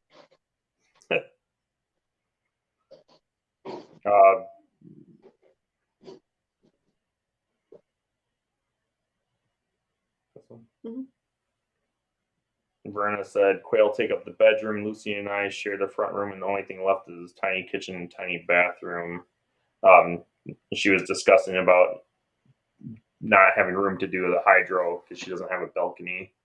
So that's where the vertical towers would come in. A situation like that, you could grow a lot in a vertical tower. And Sunset Hosta Farm says, don't blame me for not buying a cloth diaper. I don't know if anyone's has done it, but that's horrible. It's horrible. If it was the end of the world and I had to, we would do it. But if I have $25 to my name and it's $18 for a pack of diapers, I'm spending 18 of those dollars for a pack of diapers. Yeah, I don't know how my cousin did it, but she did that, and she did it with twins both times. That's crazy. So, that's crazy. Sunset Hosta Farm says, I retired 2 years ago with a lot less money than I would have had, and I am extremely happy. Good. Money does not buy happiness or fulfillment, at least for us. Otis is here, says hello, everybody. Hey, Otis. Sure. Shuri? Sorry. I don't know what that means. Can't be any worse than Zach. Just say what you got to say, guys. Sorry, Zach, you're still on. Otis says counting eggs in Kentucky. Sounds like a name of a song or something. Counting eggs in Kentucky. Kelly says, hey, I'm super sick with what I think is a migraine on 3 days now, so I'll be on for at least a bit. I wore your shirt, Kelly. So Tickle Trunk was here and maybe still here. Grow quail, not taxes. Or raise quail, not taxes. Witch Doctor said, have you ever raised pheasants? No. I live about 40 minutes from the world's largest and oldest pheasant farm. Oh. McFarland Pheasants. They did 2.8 million birds, I think it was last year. I couldn't do it. I could never compete with something that large so close to me. So no pheasants. I do hunt them, absolutely, and they taste delicious, but no raising. Brenna says she does have a small hydro setup. Oh, cool. Good. So you 3D print, Brandon. You can 3D print full vertical towers. Yeah. For Christmas, for Verna, in case you weren't catching that. Gary says, our whole yard is 1.5 acres, is garden, orchard, vineyard, and quail. I don't eat grass, LOL. Yes, he gets it. That's it. Why grass? You know, I used to be the guy that loved coming home from work, grabbing a beer, getting on the mower and mowing for half an hour, drinking 4 or 5 beer. I still mow. Now I hate it. Now I hate it. I just want the grass gone. I want it all to be something useful. I mean, yeah. I took a majority of our yard and turned it into a field, and I still mow. It takes me like a half hour to mow. It sucks. I think we only mowed like 6 times this year. Because I have bees, I let all the clover grow, and so do my neighbors, and nobody sprays anymore. So it's really nice, and it's our excuse. My grass doesn't look as bad if everyone else's is the same. Community. Berna says, Dale, I know your brooders are great. Thanks, Berna. You had the first custom brooder. See, that means a lot. And it took 2 tries to get it right. That wasn't, yeah. Ed Got Base says, Dale, have you looked into chloroplast instead of the material you're using for the sidewalls? I have not. Is that the stuff that Zach uses, that rubber plastic stuff in between his things? I have no idea. I thought that's what was in plants. No, it's chloroplasm. Never mind. I'm sorry. Never mind. I am, but if you want to send me some info, I am always looking to improve as long as it's efficient and cost effective. Absolutely. We used to use hardwood plywood, and we switched over to pressed hardwood just because we found it lasted a lot longer, and it's harder to work with, but it's a lot better product for everybody. Okay. For the record, I did have to look up chloroplast is in plants. So I'm not wrong. But wrong for what you guys were talking about. It's a different kind of chloroplast. Rich Doctor said, hey, Brandon and Kristin. Wow, I have lisps or something. We got 50% hatch rate on your celadons, and we have an incubator malfunction on day 3, and we didn't think any were going to hatch. Also, we only had 2 failures to thrive. That's awesome. Well, not awesome that you had. I'm glad Congrats. they did well. Witch Doctor also said, Dale, did you have to get a producer license to sell eggs from the house? No. So Wisconsin, we have the pickle law, and farm to table laws are still intact. So we're pretty laxed on eggs. What was the egg handler license last year? Like $35 or $40 for us to sell them to farmers markets. We could sell. For us to sell to stores and restaurants, we have to actually take them to a state inspected facility to package our eggs. So that's not worth it for us. Wisconsin is a very farm to table state, kind of left somewhat. They just changed rabbits. Well, they just changed rabbits this year, so you can't do rabbits at all. It went from 0 regulations on rabbits to full regulations in a year. So I know there's some people fighting that, and I'm hoping it goes more towards the homesteading way, but no license for the eggs, just egg handlers fee of $35. I think it's like 38 or something. Gary says, it's nice to eat food that you grow yourself. More people should try it. It's healthier. Oh, it's healthier. It tastes better. You don't waste near as much because you put so much energy into growing it. It doesn't last as long, so you have to eat it. I mean, homemade bread lasts 2 days, not 2 weeks. Right. Things aren't supposed to last 2 weeks. Witch Doctor says, why 49 days, the magic number for ducks? Rochelle Farms said, sorry, I know nothing about ducks. What is 49 days all about? So there's a very small window with ducks. So we use pecans for beet ducks. So around the 7 and 8 week mark, they have lost their fluff and their pin feathers have not come in. It's like a 4 or 5 day window where you can actually pluck them without needing wax or skinning them. If you miss that window, you have to wait until they're 16 weeks, fully feathered with all their pins in. You can pluck them then as well. You can process them anytime in between if you're going to skin, or if you wax, you could still do it. It's just 49 to 50 days is key. And that has been our magic number with how we feed. We feed the exact same for all of our ducks. They get the exact same feed, the exact same setup. So without changing any of that, we found 49 days has been the magic day.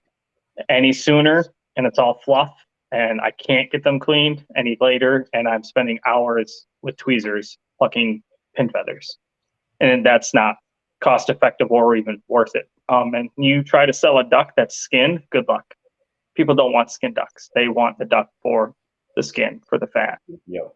So that's just what has worked for us. And I don't want to feed an animal for 16 weeks to sell it for an extra $6 or put it in my freezer for an extra pound of meat than I would if I process it at 49 days. Our ducks are between 3 and 5 pounds. Big difference at 49 days. The drakes are around 5 and the ducks are around 3.5. Burnett asks, Dale, would you advise people to start one step at a time? Yes, I would. Start growing one thing. That gardening is the easiest way to get into it.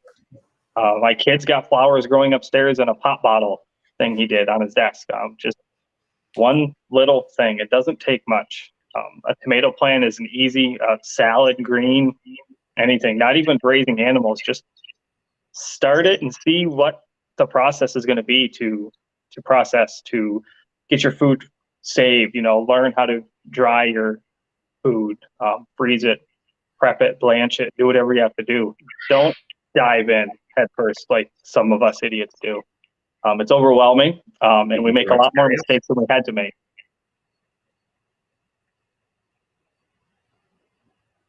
What? She hit me. I said, you're speaking from experience, right? Yes, I am. I really am.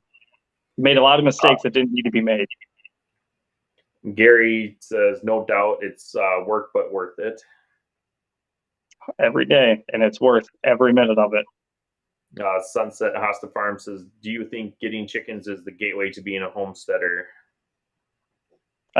Getting any animal, realistically, getting in the mindset of I want to raise something to provide for my family is, to me, is what it would be a gateway. I would never choose a chicken. So. Right. And that's why I kind of shook my head. But it's just a thought. Yeah. Like, we got into chickens, which got us into quail, actually, because they're more efficient. So I guess kind of, but they're not very good for everybody the goes to homestead. a chicken first because they're like, oh, let's raise chickens. Well, I think more people know about them. That's why we need to get the word out about quail and why everybody needs why to know it's about the quail. new chicken, why it's better, why everyone needs Coturnix quail. Hey, I think there's a video. Whatever is going to get your mindset into this. That's what I mean, saying. Turtles. People eat turtles. Any of that stuff. Bunnies. Anything that you want that gets you into mindset of I want to raise this to provide for my family. That's your gateway. It doesn't matter what it is. If you want to grow a bunch of garlic because you guys eat a lot of garlic, there's your gateway. Grow garlic, by the way. Yes. Kelly says, I always learn so much from you, Dale. Thanks for sharing. Oh, well, I'm glad we can help someone. Learn from my failures. You want to see how many broken buckets we have out back? Gary says Dale's 100% right. Hey, I'm going to turn this up so my wife can hear. Can you say that again? Gary says Dale's 100% right. She wouldn't believe it anyway. I had to. That's a wife thing. You're telling me to stop, and like the husbands need to hear that. Okay. The wives need to hear that about the husbands. I always tell you you're right. Sunset Hasta Farm says, "Thank you, interesting." You're welcome. They also said, hoping to build a larger hoop house, 10 by 28. That's a big one. Very cool. You get a lot in there. I'm not allowed to have hoop houses here.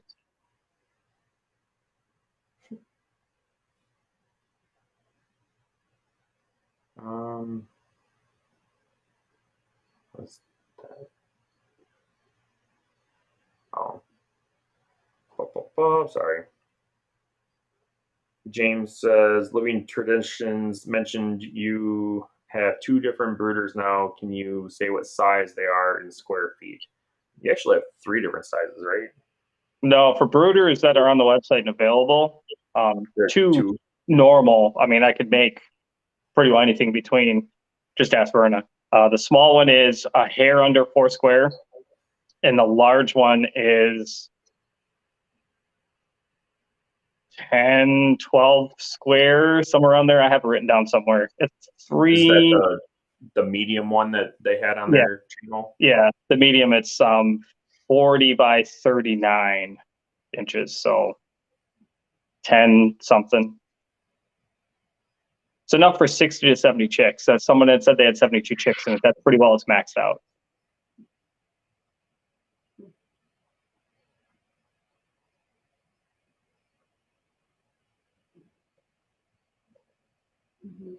She removed them.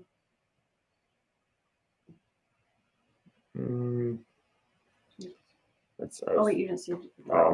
Yeah, Roas says hi from Canada. Good evening. Balborn Urban Farm says, how many chicks will your brooders hold? I think you kind of answered that, didn't you, or did you not? Yeah, 20 to 24 in the small, 60 to 70 in the large. I mean, you can go more, but then every 2 weeks you have to cut that number in half. So we were putting 40 in the small, and then after 2 weeks I would take 20 out, and then after 2 weeks I would take 10 out of each one, and then we just realized that was a big waste of space and time, so we made bigger ones. We are working on a stacking brooder. I'll say that. I don't know when it'll be out, but we are working on one. A tiered brooder. As soon as it comes. As soon as you get it, yes. We're excited about that because that's a lot of the feedback that we've gotten is, put that stacking into a brooder. It's just, it's difficult because I want stuff that can work outside somewhat, and I don't think the stacking brooder that I'm working on it will work outside at all. So I'm kind of working on 2 plans at once.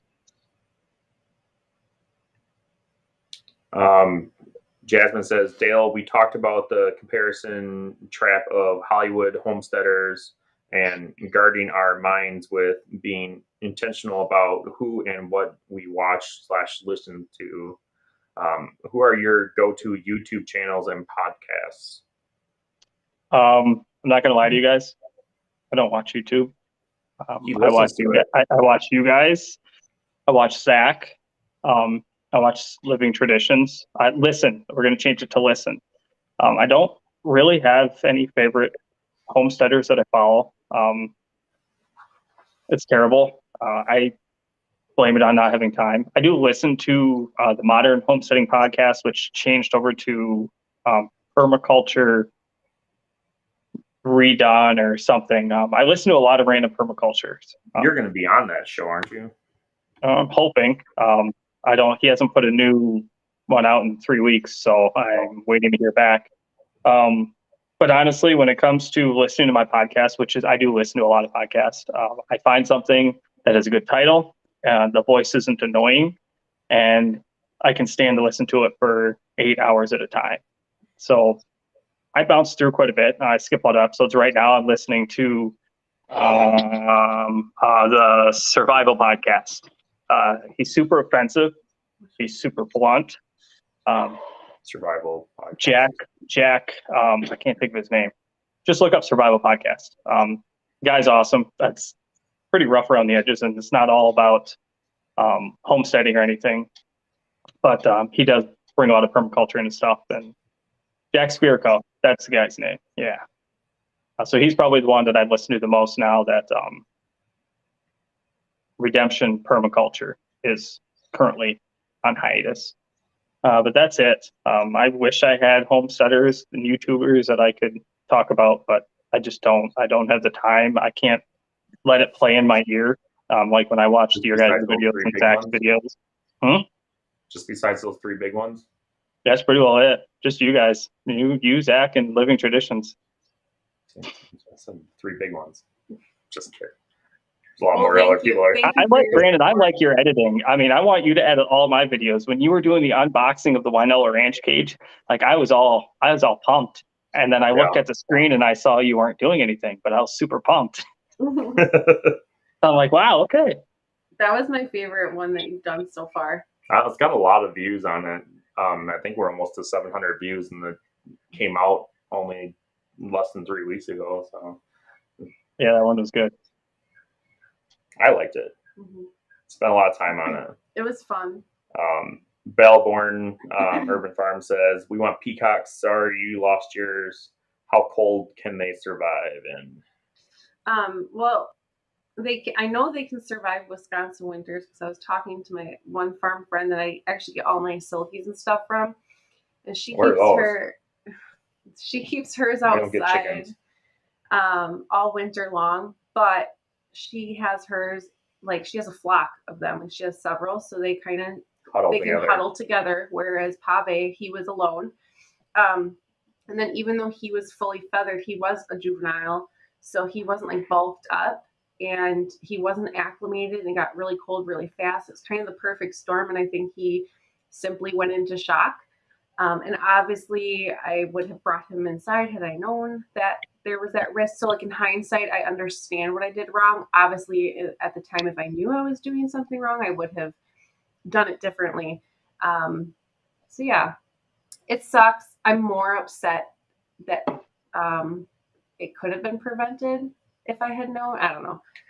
But yeah, we'll have to try again someday, maybe in the spring.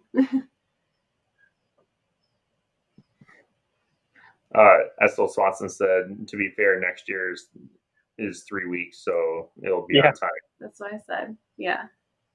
See, I wasn't like far off, you know, be like next year.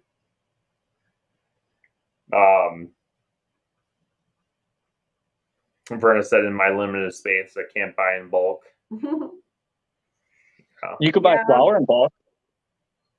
Go to your nearest actual grocery store that has like a real bakery and ask them if you can buy a 50-pound bag of supplied flour.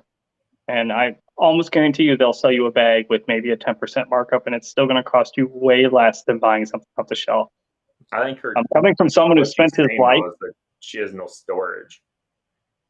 Yeah, like, 50-pound bag of flour goes a long ways. I know it's kind of a weird spot, but under the bed. Yeah, I don't know. No, flour gets frozen. We freeze our flour and then pull it out. So you freeze it? So you kill bugs. Kill the bugs. Okay. Kill bugs. You stick it outside. Do you have to be careful with like frost?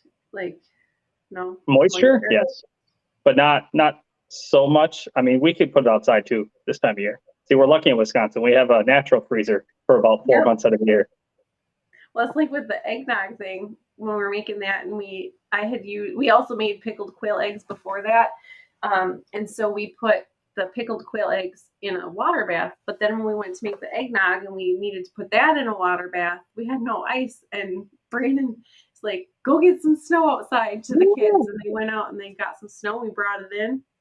I remember as a kid we used to make ice cream out of the snow. Why not? Use what we have. Well, snow is kind of gross, actually, but we won't talk about that. Only if you live by a city. Touche. Roas says, sorry to hear about your peacock. In my little neighborhood, we had a peacock running with a wild turkey flock for the last 2 years. He doesn't know he's a peacock. That's cool. That's awesome. That's crazy that the toms didn't attack him. Yeah. James says, have you considered doing some YouTube on ducks? I'm looking at a property with a 1/4 acre pond just begging for ducks. I'm sure we'll have a couple videos on them, but I'm not as knowledgeable as Dale is. But It'll be a lot of trial and error for us. Yeah. I'll supply the knowledge. You do the videos. Guys, I'm absolutely terrible. I have tried. I have like 6 videos of an intro video we were going to put on. I just can't. I don't know. This is new to me. This is the second time I've been on, and I'm more comfortable now than I was last time. I'm more of a behind the scenes person. I'll feed the info and send you some pictures, but yeah, when we come down, we'll have to maybe help you with the video when we come down to your farm. Deal. Don't forget the trailer though. Oh boy. Verna says ostrich feeds 7 people. The egg or the bird? The egg? I'm guessing the egg. I believe it. Balaborn Urban Farm says we want emus.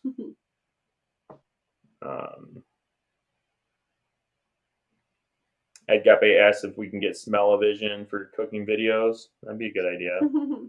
I bet you the cooking industry's been working on that. Wasn't that a thing when we were like in middle school, like back in the early 90s? Mid-90s, smell-o-vision on like Nickelodeon or something? Yeah. Yeah. S.L. Swanson says, yes, each ostrich egg is equivalent to about 24 chicken eggs, so that would be about 96 quail eggs. You only get, 7? They only weigh one every, 8 days, and they only lay for so long. Like, you don't get very many ostrich eggs out of a bird a year. Sorry, I don't mean to, I'm sorry. Yeah, they're seasonal, I believe. Mm-hmm. Well, I think everything's seasonal except for Coturnix because, we ruined them. Rabbits. All chickens, too. Yeah. I mean, you can... Well, we've pretty well ruined chickens, too. Yeah. Linda says, I love his video. I don't know what video we're looking. I think this one. This video? I think so. James says, we raised geese when I was young, and they definitely tasted different from chicken eggs. Yes, they do. They're slightly different. They're really loud. I couldn't do geese. They are loud. His mom had geese. Oh, yeah, they're annoying. And they were mean. They, hissed. And, I didn't know it. Geese have teeth. And they're like little razors. They're kind of scary. Looks like duck. You ever seen a duck's mouth? You wait to see your duck's mouths. Their teeth. Olivia's already yelled and screamed because the ducks nipped her. It doesn't really hurt much yet. Wow, no, and they don't. I mean, our ducks have never bitten us. They like to nibble and love on us, but that's it. It probably scared her more than anything. I think it scared her more than anything. But yeah, they've nibbled at me a couple times. But yeah, just like the quail do. So sweet. Oh yeah. S.L. Swanson said the 18 under was the feed itself, not a card. Wow. Cool. So nice. Jennifer says ostrich eggs are rich but amazing. Will feed 10 to 12 scrambled eggs. Wow. 10 to 12 people scrambled. Holy moly. But aren't those eggs like $60, $70 or more for an ostrich egg? Well, it depends if you're raising ostriches or not, or buying it. Yeah. Or bartering, 20 ducks for an ostrich. I'd do it. I would do it in a heartbeat. So I've gotten so used to my Jeep has 1.3 million duck power. Okay. That's how much duck power Jeep has. I love that. Yeah, he messaged me the other day. He's like, you know how much duck power my Jeep has? I'm like, and he's like, you know how much cooler duck power is than the Way cooler. So I'm doing everything in ducks now. So the Tractor Supply brooders actually weigh 2,500 ducks worth. That's how many pounds they are. 2,500 ducks worth. Yeah, they're really heavy. So you take like a duck. 500 pounds. You take a duck, and how many ducks it would take to be that? Is that what you mean? Ducks Yeah. worth? So there is an actual equation for horsepower to duck power. Yes. You're full of beans. There is an actual equation to figure out duck power. Is there a quail power? It could be done. It's a similar equation. I'll have to look into Anyways, Linda says, I love this community. Verna says, our community is family. Mm-hmm. Yes, it's a good community. And then Roas says, many groups are so vicious. Yes, they are. Yep. And then Gary was saying, congrats to Yusuf on the win. Good things come to those who wait. Psycho Award 360 says, hi, everyone. Sorry I'm late. It's okay. No problem. You missed the cooking class. Yeah. Verna says, there are a few of those snubs in other quail community. You can't have light without dark, okay? You have to have both. Roas says, nice people attract nice people. You catch more flies with honey than vinegar? But you don't. You catch more flies with apple cider vinegar than you do with honey. Yeah, I know, but I'm just saying that's the same. I never got that saying. I'm sorry. I hear it, but I don't ever get it.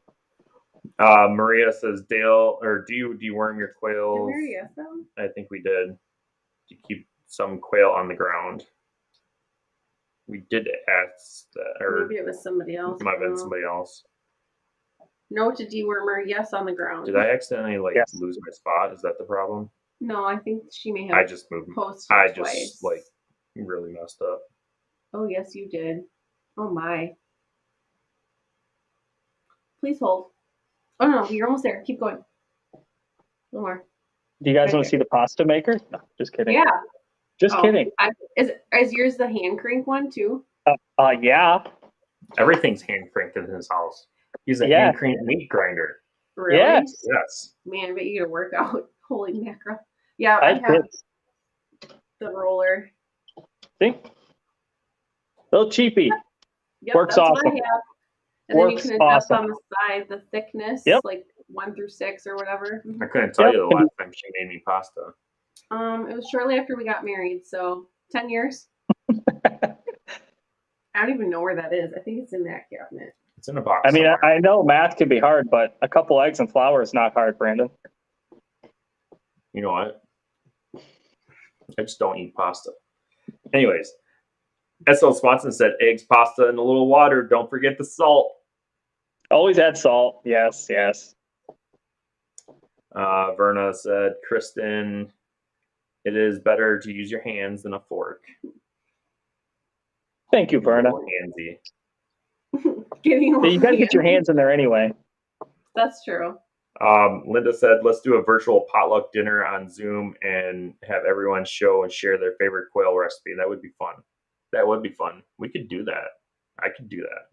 We should do that. So I think I'm going to show Steve-O how to stuff a quail with duck. I saw his question in the quail group when I said that's what we want to do for Christmas is duck stuffed with quail and quail stuffed with duck. So duck stuffed with quail and quail stuffed with duck. I got the first one. Mm-hmm. Duck stuffed with quail. Yeah, I got it. Stuffed with duck. Yeah, but how are you're not going to fit the duck in the quail? Rip it up. I'll show you. Okay. Anyways. Magic. Ed got base said, Dale, would you need eggs and flour to even start? For what? I'm guessing the pasta. Mm-hmm. You told him to make, you told him to make pasta, and he said that he would need eggs and flour to even start. Oh. Well, we should all have eggs, right? Not right now. I don't think he has any. I mean, he's not alone. I said that, and I realized I haven't gotten an egg in a week. So yeah, Ed doesn't have any eggs because he doesn't have any quail right now. Currently, yep. I think he said he was gonna get back into them this spring. Well, Ed, I have 600 quail and I have no eggs, so you're not alone. You need some lights. I just moved them all. Moved them. Oh, just kidding. To the new edition. Yeah, fancy quail edition. You need to give them some zen, maybe like a disco light. You need to speak to them nicely. Yeah, actually, all they hear is a drill press and a saw going all day. That's what they hear. Oh, that is not very zen. You need more insulation and maybe play some music for them. Read them a book. Our quail really like Hydroponics Christmas music. Sometimes I have the speaker on. Green Thumb Acres Farm says, hello everyone, newbie here to quail. I am looking into getting to quail, trying to learn as much information as possible. Well, welcome. Awesome. Welcome to the addiction. Yes. Take the jump. Eating eggs, we can help you out with that. Take the jump, start small, know that quail are going to die, and they're going to rebound. I mean, they're homicidal. Yeah. Berna said, in 1987, I started community gardens in Toledo, Ohio. That's cool. Nice. Awesome. I've been to Toledo. Every time I went back home to Canada, I went to the Greyhound stop there. Holy Toledo. Jasmine said, welcome, Green Thumb Acre Farms. This is a wonderful community to learn about raising quail.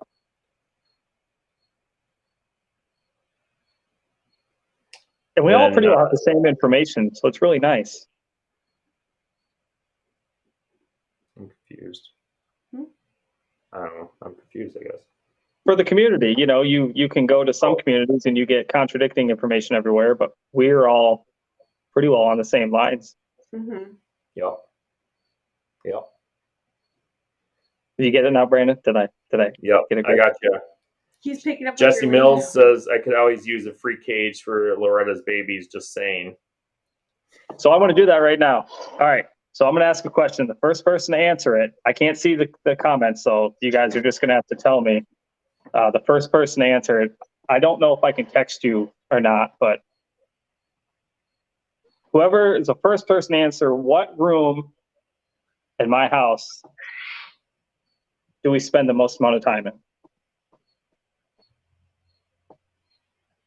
So are the first person to answer that. I get the answer too? No, you guys don't. No answers yet. Okay. No, I got one. Jasmine said kitchen. Quail room, kitchen. Yep. Kitchen's absolutely. The answer? Yep. All right. Well, on our end, we see Jasmine first. Yeah, our end says Jasmine first. If you guys, I don't know. Okay. Not really. Wow. So Jasmine, you're already talking to me. But so everyone gets it. That was what I really wanted to see. To live a lifestyle like this. LOL. You spend a lot of time in the kitchen. A lot. Most of your time is spent in the kitchen. We spend more time in our kitchen than we do sleeping.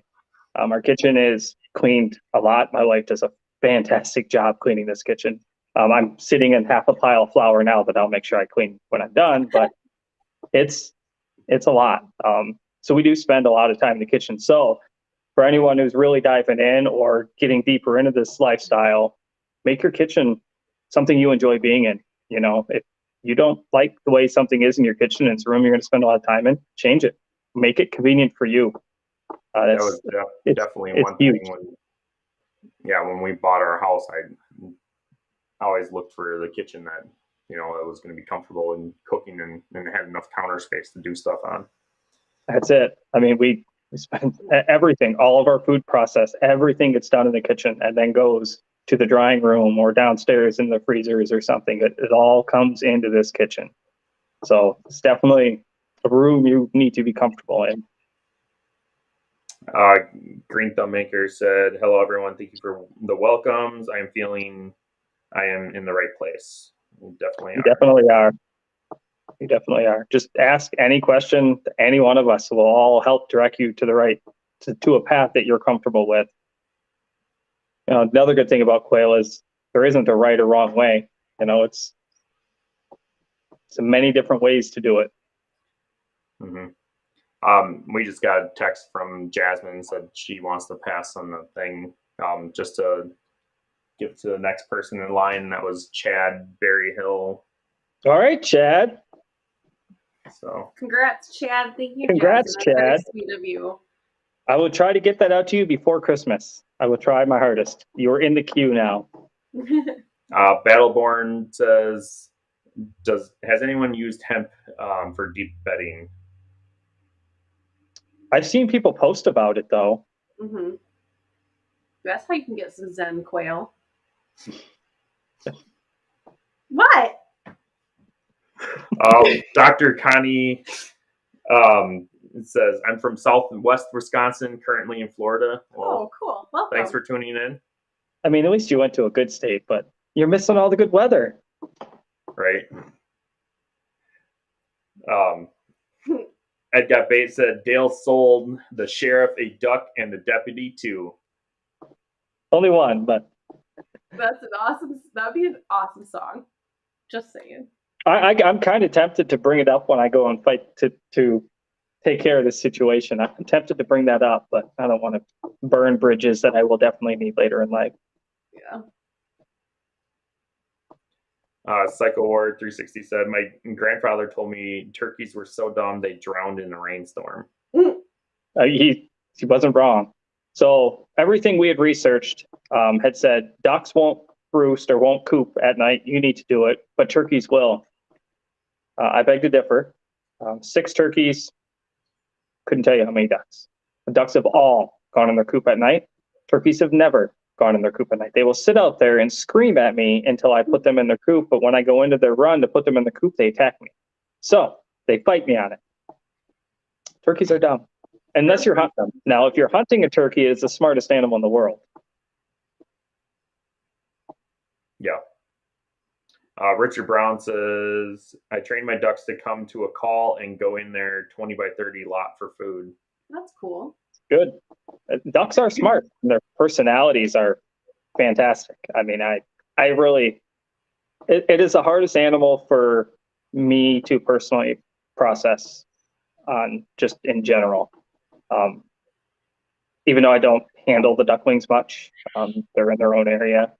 It's still, to be honest, that's why I kept 12 starter ducks, is because I didn't have the heart to process them when it was time to do it. I made excuses, and then I got attached to them by the time it was time to do it. And now they're our breeder sets. But they're good animals. My son walks around with Uno while he does chores. And see, doing that is going to make him a very friendly duck. So he literally picks up the little duckling and holds him on his chest and walks around. Good.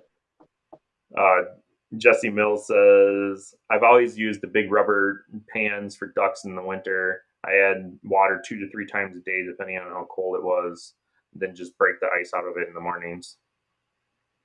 So for us, when it starts hitting 20 and 30 below, ducks have the circulatory system that goes through their leg is different than most animals, and it's why their legs are able to be in snow and stuff, but it gets frostbite. And we don't want our ducks to get into any of the water when it starts getting really, really cold. So we start now training them that they can't get in the water, so they stop trying because they don't know they're getting frostbite. Witch Doctor says in the desert they grow with hydroponic and greenhouses the only way. I imagine the humidity that those would throw on their own would help a lot.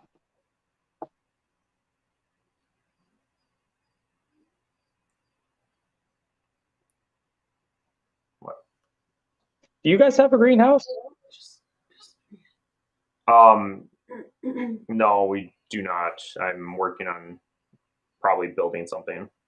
I couldn't remember. I thought I want a greenhouse building so bad. I'm gonna work on something. LaRonda Torson said, just tuning in. Hello, all. Thanks for Hello. joining. That name looks familiar. I think we've sent you eggs. Or maybe I've added you to a group. Regardless, hello. Freedom Quail Farm says, hello from Colorado. We are officially had our first customers today, so thankful to have gotten started in quail and found this community. Congrats. That's awesome. Awesome. Congratulations. Congrats. Now it's all downhill. Many. Oh my gosh. Witch Doctor says, I need a 3D printer. Well, Brandon's got 19 of them. Just have him borrow one. Basically. There's 4 right now. On that table. On the table that you're looking at, there's 4. One turns to 4 pretty quickly. Quail are worse, though. I don't know. For a while there, I was buying 3D printers like crazy. Yep. Freedom Quail Farm says, what is the biggest lesson you've learned that you could advise us as newbies? LOL. To not raise 1,000 birds when you don't need 1,000 birds. What? I mean, honestly, don't go nuts. It's better to have people, if you have orders on hold than it is to be in a situation we were in this summer with as many birds as we had. I was composting thousands and thousands of eggs. Yeah, composting thousands of eggs a week, and that's a waste. It's a waste of birds, a waste of money, a waste of energy. So literally a waste of everything. I was interrupting because I was trying to save him. Instead of saying composting eggs, that he was preserving his eggs. Yeah, if he does. You can only do so much. You can only have so many eggs dried and everything. You can only do so much.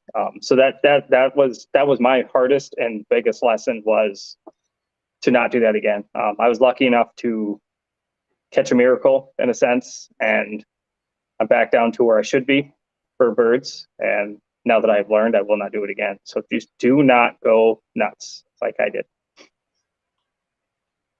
Linda asked Dale, what is your favorite way to cook quail? Barbecue or slow cooker. I don't know. The wife cooks it in the slow cooker, and it's just amazing. When you cook that little breastplate in the slow cooker, you get so much more meat off of it than if you're trying to pick it off. If it falls off the bone, there's actually quite a bit of meat in them. So I guess that would probably be my favorite, and then the barbecue would be second. Maybe the duck stuffed quail, but we'll see. Yusuf asked, have you heard or owned a 3D pen? I've seen them. I don't own one. They seem kind of messy. They're a gimmick. What is it? A 3D pen. So it's a pen. So it's based. Yeah. Used to like them. I thought they were like melted plastic or something, right? We had something similar as kids. Yeah. But I mean, it can't make anything cool. I mean, you could do like emblems and stuff with them, right? That's pretty well it. Yeah. Oh, I feel like we had that when we were kids. Dale, it's a sheets of plastic they use for political signs. Oh, okay. For the chloroplast, or yeah. Yeah. I'll have to look into that. Huh? A lot of signs around at times that I could probably get. Gary says, no mow grass, no mow. More. Agreed. I like that. We need to get rid of it. Chad might not even be here anymore. He says, good evening, all. Oh. Or is that him saying hi? Or maybe that's him. Oh, yeah, it's him saying hi. Getting in. I'm dumb. Kaylee Quail Keepers here says, happy to be here, Quail family. Hello, Brooke. Hello. Kaylee Quail Keeper says, Dale is the man, homemade noodles with quail eggs. Thanks for all your recipes on the quail in the kitchen. You're welcome. That's actually, it's hard for me to do it, but I did what Verna said, just take a lot of pictures and then just go back. So I'm trying to do more of that. That's what we do with video. No video. I really want to see this cookbook happen. And I cook a lot. I love cooking, and I want to. I mean, if I got to do half of them, I don't care. I'll do them. But I want to see this cookbook. I think it's something that's going to help the community greatly, because we get asked a lot, how do you cook this? And I tell people, just like you cook chicken, just cook. If a recipe calls for chicken, cook the quail in it, But I think the quail cookbook is really, I think it's really going to help spread a lot of word in the community to the outside. Jasmine says, let's give the support of thumbs up, and WTF and Dale are giving us great knowledge nuggets tonight. I like it. Knowledge nuggets. Yeah. Nuggets of knowledge. Callie Quail Keepers says, looking forward to freeze dried. One day I'll afford one. Have you used one, Dale? I have not used one, but I know people with them, and I'm very versed with them. To me, for our lifestyle, I'd say efficient. They are, but they're not.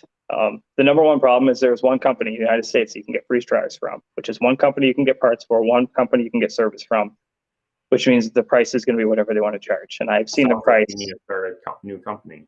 Yeah. Well, I think that the patents on these are a little extreme. So I like them. I think they're awesome. I think there's a lot of good benefits to it. I'm more old school. I would say I'm a prepper in a sense that I want dried food because dried food lasts longer. It's easier to take with you than freeze dried. Now, I like the idea of being able to freeze dry a whole meal and then take it out and reconstitute it, and you get more nutrition. I think that's fantastic. If I had one, maybe I would change my mind. But, I had the freeze dried Skittles. I was super happy about those, and the freeze dried gummy bears, which were awesome. I've never tried those. Really good. The Skittles not as good. The flavor was there, but the freeze dried gummy bears are really good. Freeze dried Jolly Ranchers were also awesome. But I like the idea of the meat and stuff. I think there's a lot of potential there. I just think with the cost of it, the maintenance of it, and the fact that there's only one company that can help you with any of it, is just a huge drawback. When you can make a solar dehydrator and preserve more food faster with less hassle. So I was thinking you meant like $400 expensive, because to me that's a lot of money, No, you're looking many thousands. Yeah, no, they're not cheap. No. So if you heard me gasping over here, it's because I was like, holy crap. Yeah. On that note, sorry. ROS said quail are so cheap to raise in such a short time frame. They can be. It depends on how you do it. And then La Rochelle Farm says, Dale, turtle is a bad idea. You'll have one meal every 10 years. I love turtles. I would never eat a turtle. And when I watch shows where people eat turtles, I get mad. It is the only animal in the world that I will never eat, no matter how hungry I am. So I'm with you on that. It was just an example. Callie Quail Keeper said, I love the brooders. Thank you. If you guys have any input on that, anything you guys would like to see different, changed, a new idea, I am all ears. I really am. That's how we've got the designs we're at, is all from feedback from people. Verna says, stackable brooder. I want one, LOL. Working on it. He does great with custom sizes too. Yeah, I would like a stackable brooder. Yeah, I know. We've been talking about it. What the hell? You don't tell me these things. Well, me and Dale talk a lot. I know. Oh my gosh. Like, I'll come home. He's like, yeah, I talked on the phone with Dale for like 6 hours today. And I'm like, what? It wasn't that long. I think our longest talk might have been like 3 hours. But I mean, what he means is, yes, I called him and all I heard was a saw and the drill running. So I got like a word in every minute. Yeah, that is true. Like when you guys talk, like, are you talking about what you did to me the other day? Yeah, I don't stop working when you call. Got stuff to do, man. But I got orders. Yeah.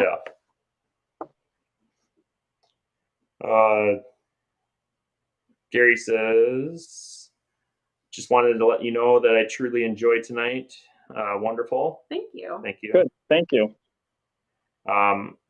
Loranda Torson says, stacking brooder would be amazing.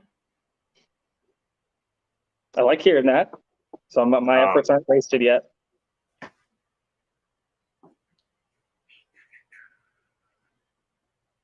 Jasmine says, love Jack Spike Crow, the survival podcast. That makes me happy that you enjoy that. What was the other one you mentioned, the homesteading one? So it was originally the Modern Homesteader, and then he switched it to Redemption Permaculture. Harold Thornborough, that one I learned a lot on. That one really turned me on to better permaculture setups that I could be doing myself. That guy is all about permaculture, everything he does. He's got a few random episodes, but yeah, Jack Spirko is good to listen to.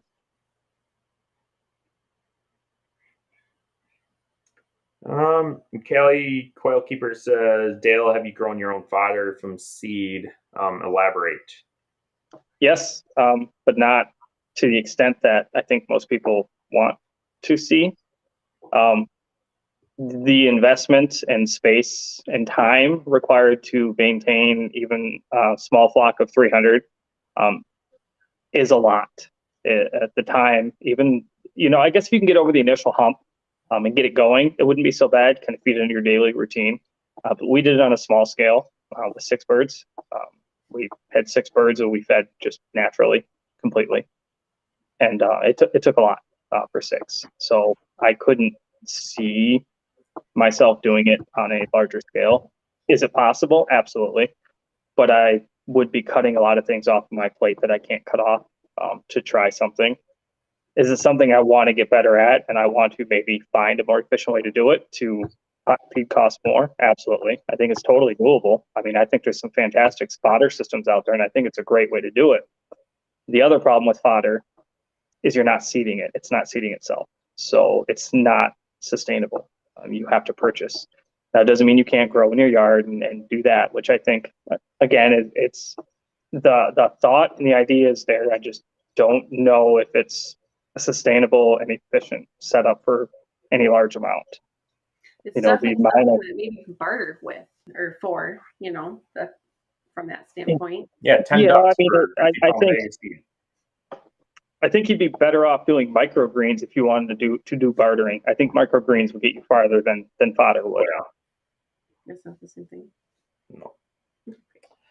Verna says, I have no place to put it. LOL, all the storage places I have for 50-pound bags is filled with quail food. Oh, I suppose. Verna, you send me some pictures of your apartment with some spaces and some measurements, and I will get you a stacking brooder that fits wherever you need it. No, she was talking about the 50-pound bag. The flour? Oh. Well, that makes sense. Verna's going to get a stacking brooder before we are. No, she won't. Verna also said, I have about 9 dozen deviled eggs for tomorrow before I go just make 9 dozen. Holy cow. Oh my gosh. Oh, we should get this wrapped up. Wow. It's late her time. It's 10 o'clock their time. I can try to zoom through this stuff. S.L. Swanson said, snow ice cream is delicious. No yellow snow, though. But that's like the best. Gross. Kelly Quail Keeper says, chick down the road grows, grinds, and makes bread with what she grows. Love wheat flour. That is a lot of work. That is crazy. That's cool. That's awesome. A lot of space required, but yeah. Oh, yeah. Rynick asked, does 49 days for the ducks work even with other breeds such as Muscovy, Khaki, etc.? It does not work for any other breed except for pecans.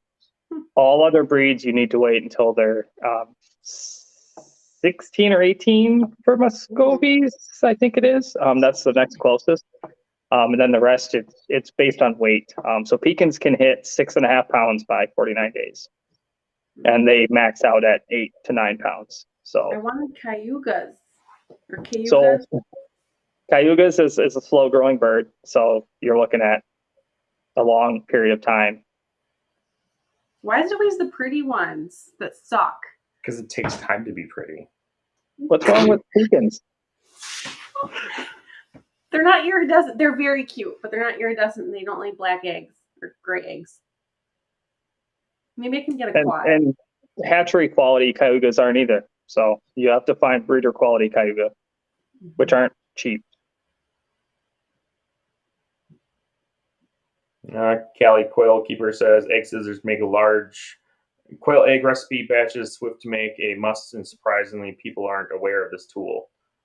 Yeah, they're Please don't get him started on eggs. definitely awesome to have. Weirdo. We hand them out like candy.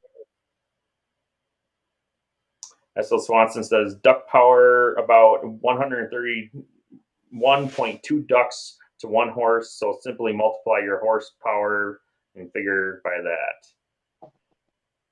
I'm gonna have to see how many. I'm just glad somebody looked into it. How power my car is. I think it's a better way to do it. Yeah. It is white too.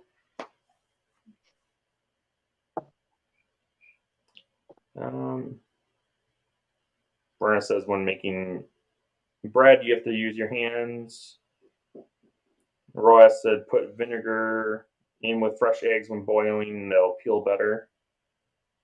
I can show you.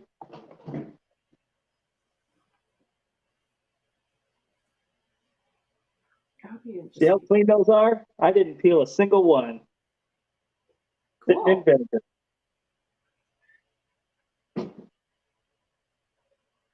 So we just soak the eggs in vinegar. No more peeling.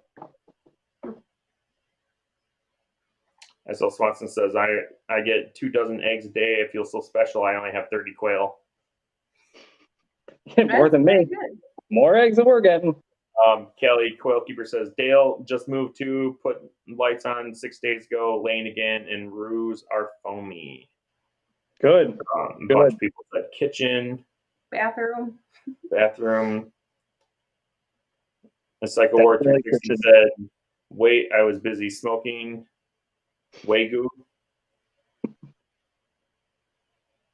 James says, quail theme music campaign and Quail by Henry Mancini?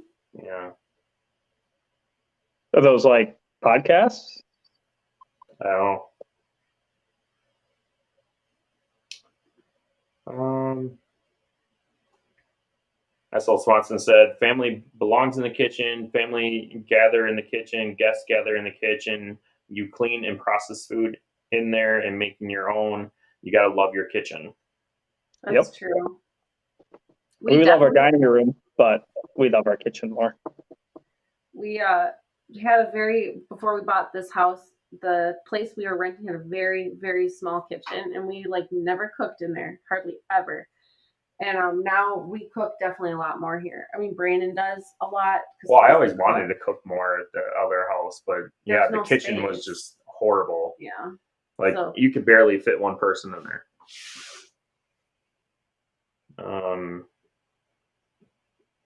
Jasmine says, my heritage turkeys put themselves away. They are smart. To my surprise, LOL. Everyone said turkeys are dumb and died. Haven't lost one. That's awesome. I think that's because we were talking about beat birds, not heritage. Yeah.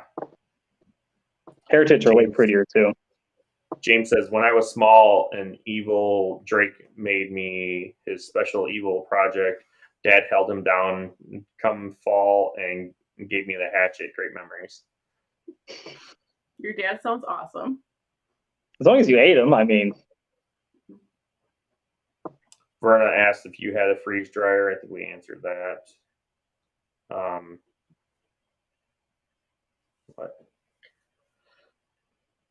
Sorry, excuse me. Witch Doctor said, can we talk about poop? Does anyone sell compost? If so, do you sell poop or compost? I would love to get enough to do that, but because our garden is so large, we barely have enough to do our garden every year, and we have a lot of compost.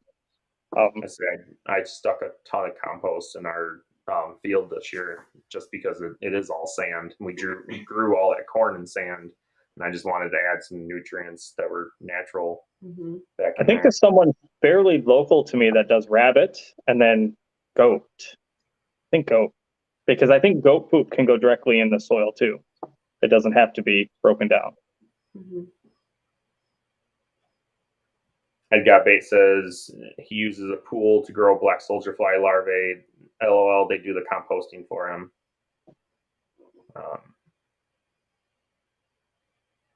And Kelly Quail Keeper said, precisely, Dale, glad to have your insights in the quail in the kitchen.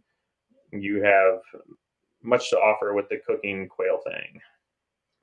Well, thanks, and I'll let you guys know if I ever get sick. So we try to eat it before I post it. Good to know. Oh, I just fly by the seat of my pants. I just cook. You do. S.L. Swanson says 6 hours on the phone with Dale. No wonder he's 3 weeks behind. Oh, no, it's not no, my I was fault. waiting for someone to say that. Yeah, Trust me, I do not stop when Brandon calls. I keep going. Okay. Yeah. He has never once called and been like, what are you doing? Oh, I don't know. I'm just sitting here. No. Yeah. Yeah, we're both pretty much always active. I always throw my AirPods in when we talk, and I'm always out in the barn or collecting eggs, whatever, doing chores. I'm trying to convince him to grow more food, guys. That's what I'm trying to do, and to take some buttons and some more ducks. You're convincing me to grow more food? Yeah. We grow a lot. It's a lot of work. The end result. Mm-hmm. It's a lifestyle. Psycho Ward 360 said I hand out quail eggs for free as samples. Someone was so happy with my eggs. He traded me for Wagyu. Wow. That's awesome. That's how you get the Wagyu beef. I thought someone said Wagyu earlier. Yeah, I need to figure that out. Yeah, good luck in this state. S.L. Swanson says Verna works harder than you do. She deserves hers first. The first stackable brooder belongs with the first brooder. First custom brooder, yep. Yeah. Yeah, it took 7 hours to deliver that brooder, by the way. Yeah, he hand delivered that one. Oh, Verna's, yeah. Mm-hmm. Rhonda says, I agree with Kristin. The pretty ones are always the least efficient breeds. Want Cayugas too, but they can't beat pecans for production. No. So I had a black pecan. We thought it was a Cayuga. Turns out it was a pecan. 100% black pecan. That's cool. I want some of those. So I got rid of her because she wasn't production, so she couldn't be here. But we determined that she was not a Cayuga and she was a black pecan. Melanistic pecan. Okay, so it was kind of like I don't want to say like deformity, but maybe that's why she wasn't laying as much. Like there's just something off about her. So it happens in the bird world. I've seen melanistic pheasants and stuff as well. Just a pure black pheasant. So we thought she was Cayuga, but she had no slick, no oil, no dark eggs. They were completely white. And she grew like a pecan. So I gave her to a chicken lady nearby who does chickens and has ducks as well. She could take her and her mate because I couldn't keep them here anymore. They weren't production animals, and we don't keep non-production. But she was cool. I mean, she was a pure black pecan. That's awesome. Roas says, Dale, how do you train your ducks to stay out of the water before winter? Just give them buckets so that they can barely get their heads in. I have one who jumps in once in a while. But now that it's so cold, I don't think they enjoy it very much. So they've learned now to not get in very much. They just drink and go back in their coop. I mean, guys, it's cold here. And then Jasmine says, wonderful chat tonight. Seriously love the conversation. The community is bomb. Love y'all. Thanks for all the time you share with us. You're welcome. Thank you, Jasmine. To everybody that came on, and Ed and Verna, and obviously Dale. Yes. Thank you, guys. Your wifey. We got one last question here. It says, Cali Quail Keepers, is goat manure hot or cold? Rabbit is cold and can be used immediately. I believe Jasmine did put in the post or in the chat said that goat and rabbit manure are safe to spread directly on the garden. So it'd be cold. So it's cold manure. Is there anything considered in between? Would it be like lukewarm manure? And then Jasmine just answered, said Brooke is cold. Everybody's saying goodnight. Thank you. Thanks, everybody. See you guys. Thank you, guys.